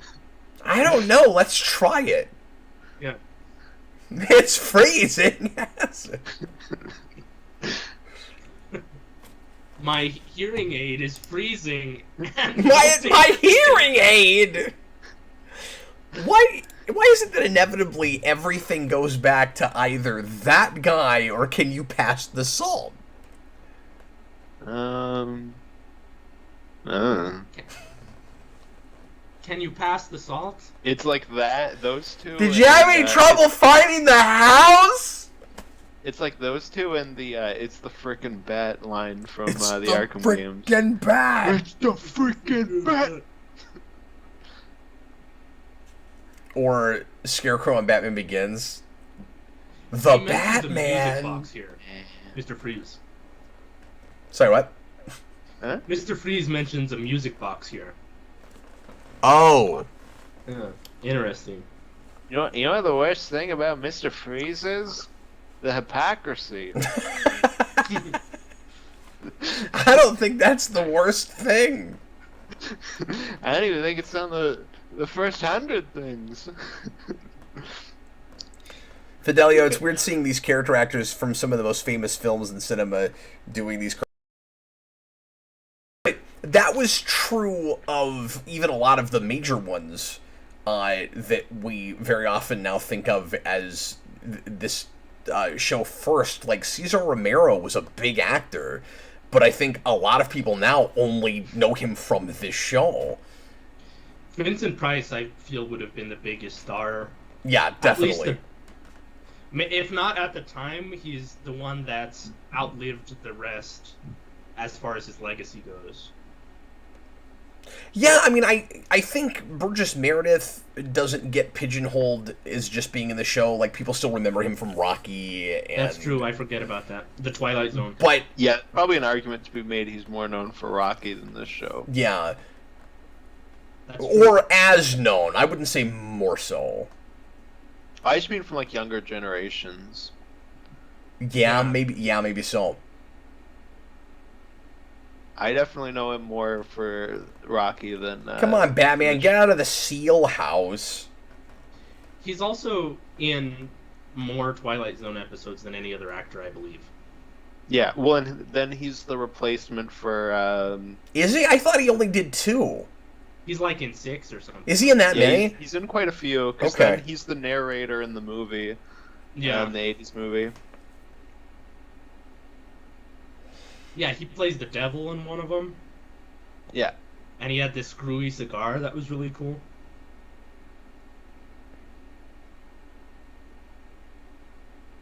Yeah, I need to get back to that show. I like it quite a bit. Yeah, you really gotta follow that storyline to the end. Exactly. It was taking me through some real twists and turns. Yeah, every episode is like, you never expect that would happen, but it does. Yeah, it's like, you know, you're following this person, it's like, oh, they're a person, and then the twist is that they're really like a seal or something, and then they take their face off. And it's like, whoa. And it's always darkest just before the dawn. They say that in an episode, don't they? They do. Yeah, isn't that crazy? And I think it's the Penguin Mayor episode. Oh, maybe. Oh, he's like... I could be wrong about that. We also periscopes is a thing with this show. Yeah. A lot of periscopes. That's a great pen that guy was using there. It's like, it looks like an icicle.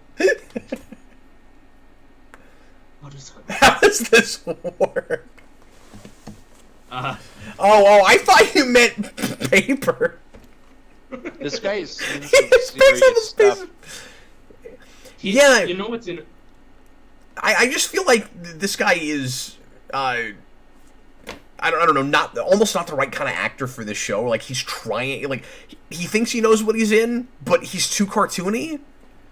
What's funny is stuff he- that would turn you white. He's in that movie, The Killing, Yeah. and he does that exact bit where he's like, oh no, and his eyes are all wide, but it's like in a dramatic context, and Yeah. it's really effective there, somehow, even though it seems really cartoony in this silly show. Oh, there's some Vaseline on that shot Yeah. of that Yep. woman there. Yeah, They Star made Trek sure to wasn't have the that only for culprit of earring. that. There it is. It's not as shiny, but I mean, No. ice and icing. Frosting on the cake. The universe. That line is awesome. I didn't See, I remember don't see how that. you don't like this guy. He's so And the- weirdly intense. I like the writing. Like Yeah. he's doing his best. I don't love his take, but that line is amazing. The universe.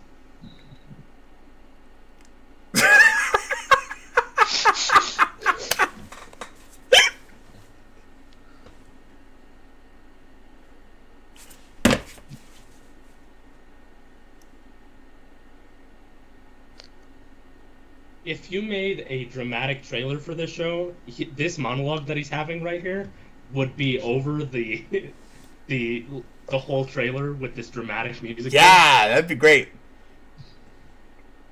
The stakes are real high. These important men are pacing. Pinch of snuff. well, I don't know what Chief O'Hara's doing. He's like, he's penguin waddling before he's pacing. Oh, and Gordon's got No. like one hair sticking up. And Yeah, he that's does. gross. He needs a comb. That's his ice cream thing. I knew you were gonna say that. Bless me, suspender. What, in buttons. animated series, his head looks like an ice cream cone. This is quite the speech. I know. This is the bit where the kids watching fall asleep. Yeah, Just but following these two old men. I'm loving this the speech. It's great. I'm just following Chief O'Hara with his like.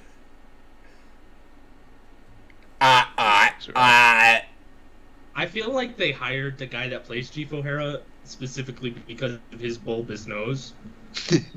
He kind of has like a cartoony look about him naturally. Yeah, that's absolutely right. If they made He really 16 belonged in Mary Poppins. That's true. If they made campy Batman right in the 90s, they would have gotten Leslie Nielsen to play Commissioner Gordon. I can see that. Yeah. Or Alfred. This was That would be. this was a choice. They are okay. So that speech was fun, but boy, they're stretching for material with this episode. No. Well, see, no, the writer just really likes to write. He can't stop himself. When He just starts a he scene. just really likes writing for Gordon. Yeah. Also, the lighting is unusually bright in the Batcave. That's true. Yeah, Robin's costume is like way more red in that shot. Back to the redness of It's people's like his clothes. red sweater. Mr. Freeze is being like really weird with that. Did he make a Ice gun ray? for a midget to shoot? It's so small. He's gonna like bend over to hold it.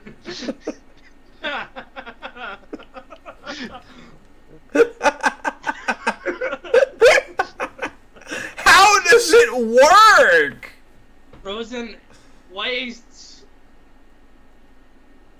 What is it that Arnold said? When he's like, Frozen waste. First Gotham, then the That's world. that's hands down the funniest thing in this episode so far. Which Arnold line, sorry?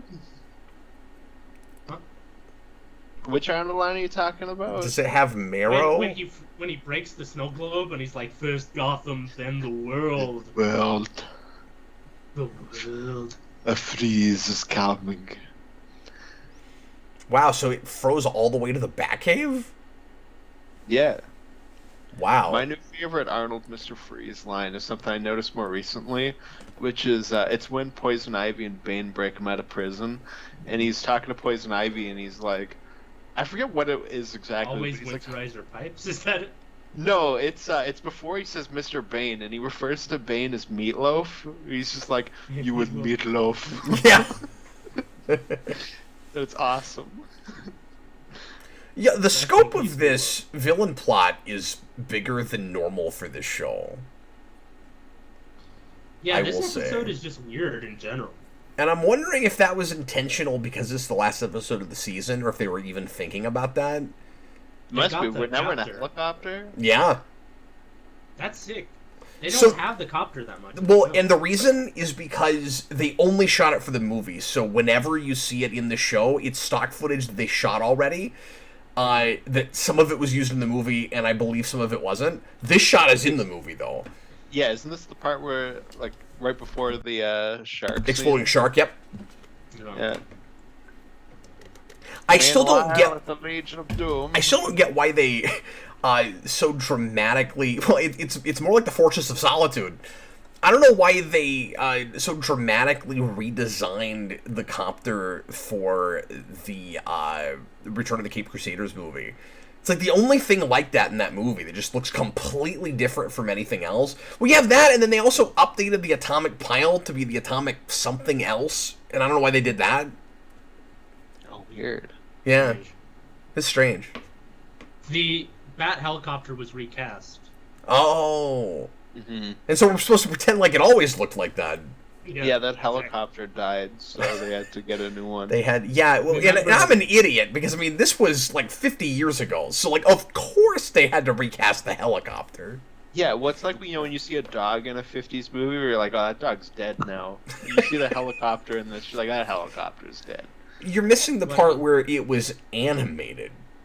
I showed my my little brother the Tobey Maguire, like the Raimi Spider-Man movies over Christmas, Yeah. and Aunt May walks into a scene and he goes, "Oh, she's dead now, I know," and I'm like, No! "She's not. She's actually not. She's actually not." Cliff Why was Robertson. that your go-to? And I don't even think she's retired. Like, the last time I looked her up, she was still doing stage plays and stuff. Oh yeah, yeah. He just sees an old person in a movie and he's like, "Oh, they're dead." Yeah, but who is this? Your brother? My youngest brother, yeah. But, like, if a movie came out 20 years ago, in his head it was, like, 60 years ago. Yeah, no, it is true. Oh, I love forgot. this. This is the episode where Gordon is, like, the most pissed off he'll ever be. He is pissed. I'd be pissed too if I'd had to deal with Chief. He had to work with this idiot? Yes, absolutely. Chief O'Hara is almost as bad as Otis is in Superman. They are on par. Yep. Do you want to see a really long arm?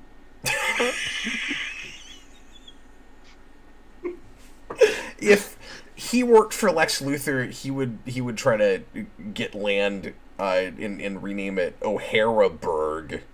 O'Haraburg. Oh. Oh, Aaron's Isle.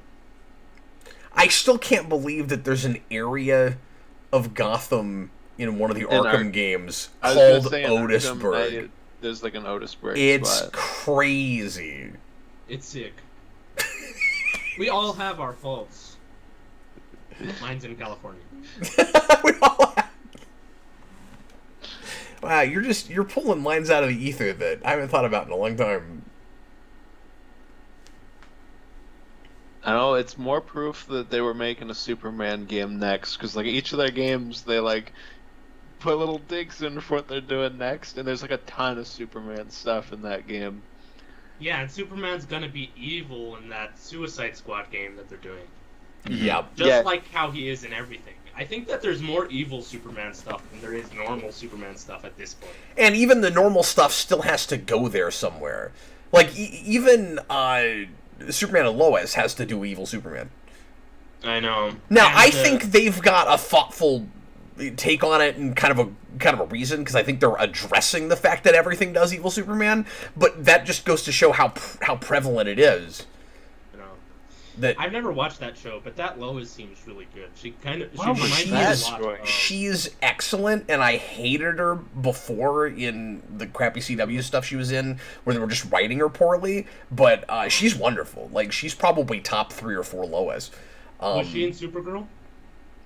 before? Yeah. The answer to that is I don't remember because it was a crossover. So with the other shows, so it was whichever episode they put her in a big crossover with all of them. Because Tyler Hoechlin, he showed up in Supergirl first, right? Yeah, but they get to her finally in one of the big multi-show crossovers. Gotcha. I'm just saying it technically might not have been Supergirl. I'm not sure. I wish in this fight scene everyone was just slipping all over the place. Yes, that would be great. Do you remember the underwater fight? I don't. Which episode was that? I don't remember, but there's this. I'd have to look it up. But there's an episode where they do one of these fights, but it's underwater, so they put everybody on wires and they shoot it in slow motion, and so it's just these really slow hits. It's spectacular. Did they like put a bunch of smoke in the room to make it look like? Is it like a real like dry for wet thing? Does it look convincing, or is it? I think that's how they did it. Yeah. That's pretty good. And our local Siberia. God, Gordon just cannot be bothered this episode. He's like, I'm just freaking sick of supervillains. Was that the commissioner that just yelled? Or no, it must have been Mr. Freeze. That would have been hilarious. Don't touch the dials, Chief O'Hara. Keep your mitts off the dials!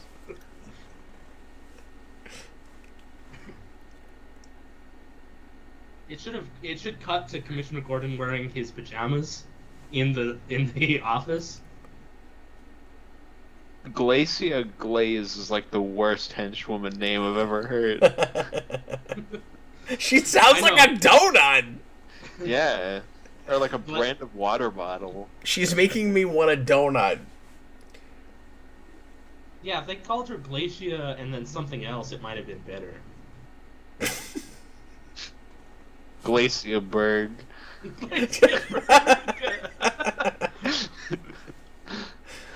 Thanks to a certain homing seal, which reminds me a little bit of the porpoise that gave his life. I'm gonna turn Gotham into Iceberg. I'm sorry. You should be. How do you get that in your utility? No. We just keeps it. So cute. Oh. I thought that was legitimately like a miniature right there for a second. I did too for a second. We're supposed to believe that these are these slot cars are. Meanwhile, in downtown Gotham City.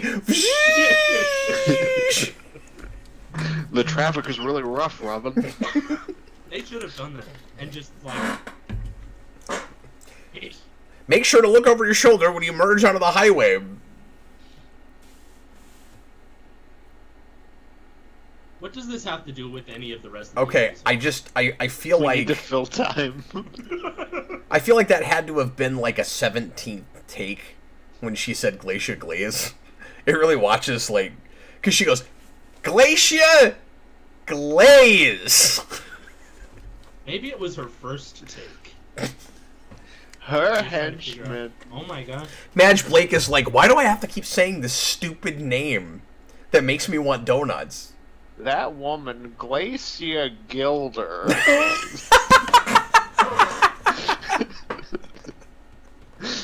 Glacia Trailer.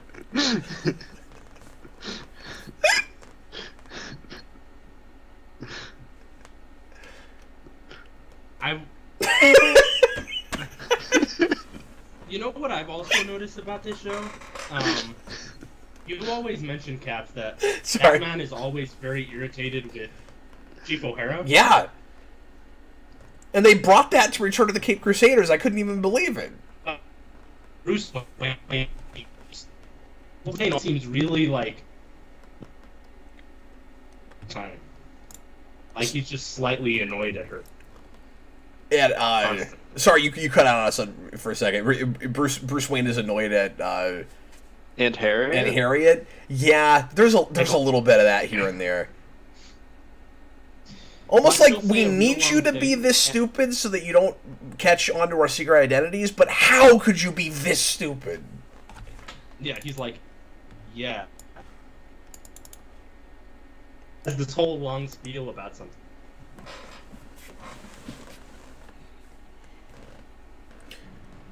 Well, that went by really quickly. Yeah. It was really fun. I feel What's up? I feel like we ended kind of on a low note. I feel like these episodes were probably the worst of the... They were, it. and we just watched them in aired order. So, Yeah, we probably should have finished on the Egghead episodes. yeah. Yeah, I agree. That was definitely more fun. But, I mean, this definitely had some gems. Like, it had its moments. But, yeah. Ty and I are just going to have to agree to disagree about that Mr. Freeze, man. Like, I've never liked that.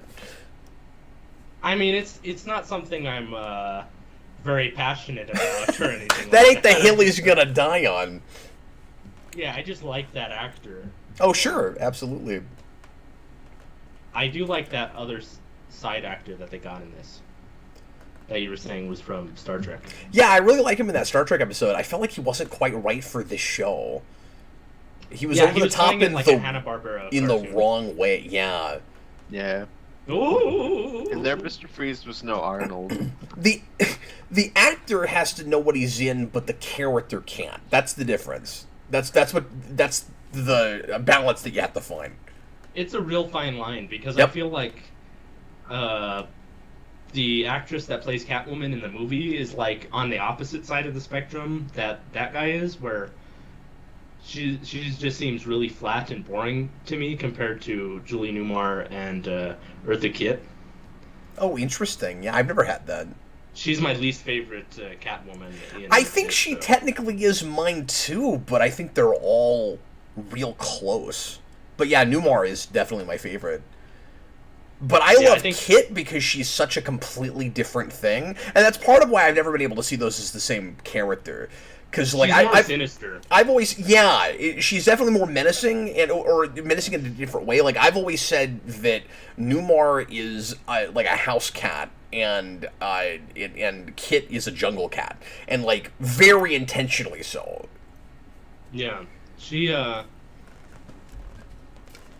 definitely an interesting take for Catwoman that I haven't really seen in anything else. Whereas like I think Michelle Pfeiffer is going off of Newmar a little bit, and then like the Arkham games is going off of Pfeiffer a little bit, and then interesting.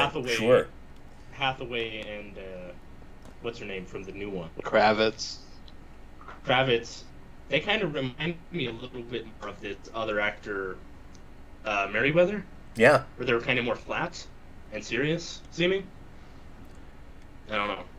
Yeah, and also I didn't have that with the newest one, yeah, I didn't see Kravitz as flat, but like I think she's looking more at comic material than anything else. Well, I wouldn't relate her say performance flat, to anybody else's. I don't think. I mean they're less of the seductive Catwoman than definitely Newmar is. Sure, but then at that point it becomes a lot more about the take on the page and how it's written than that's true. Than what the actress herself is doing with it. But yeah, you make a good point. I've never seen anybody else really take much from Kit at all. Yeah, and I'd like to. I think she has like a really valid take. Yeah, especially in something more intense. I think that sort of Catwoman would be great, but we don't seem to like to do villain Catwoman anymore. It's always that's right. Anti-hero. Yeah. Catwoman. That's my biggest issue with modern Catwoman is that now she's like part of the Bat family. I know. Well, and it makes it real weird when it's not something campy like this, where it's supposed to be ridiculous that Batman is like fawning over this thief that he seems to like give no concessions to any of these other supervillains, and that's supposed to be really ridiculous. But then in something like Arkham or something, it just seems like he's acting out of character whenever he's like fine with whatever Catwoman's doing. Yeah. That's something I liked with the Batman is that there is like a segment where she's like the main villain of the movie for a little bit. The Batman the movie or the Yeah, the new movie. Yeah, that she was really good in that, and they had it be more believable because she's not just a thief that's just stealing stuff like all the other villains, and she's actually like on a hunt for like these mobsters that kidnapped her friend or whatever. Mm-hmm. But she's also something, really. It's also like he like turns on her instantly. Yeah. Where he's like, "Oh, you're just in it for the money." Well, she's also really wrapped up in the criminal world in the first place. Mm-hmm. Yeah.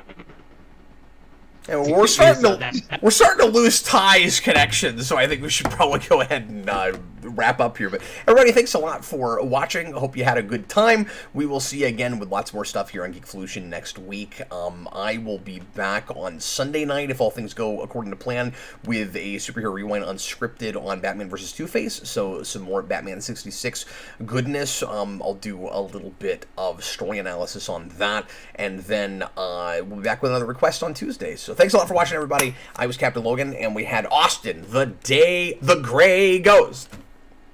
Goodbye, old chum.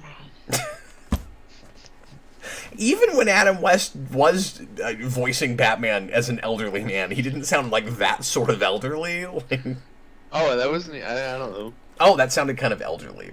Was it more elderly? And Yes. and direct from the '90s Dare campaign, we had Ty. Goodbye, old chum. Later, Like folks. started at mine and then dropped off as it went. I was like, "Goodbye, old chum." Ty, you can't even commit to the 3-second bit. I know. I'm real lazy about this whole everything about this. Ty, thanks for. Goodbye, old chum. Ty, I'm glad you came and hung out with us, man. It was great. Yeah, no, this was fun. I'm glad you didn't uninvite me to this thing that we did. I wasn't serious about that. It's just the reason it took 2 months. Anyway,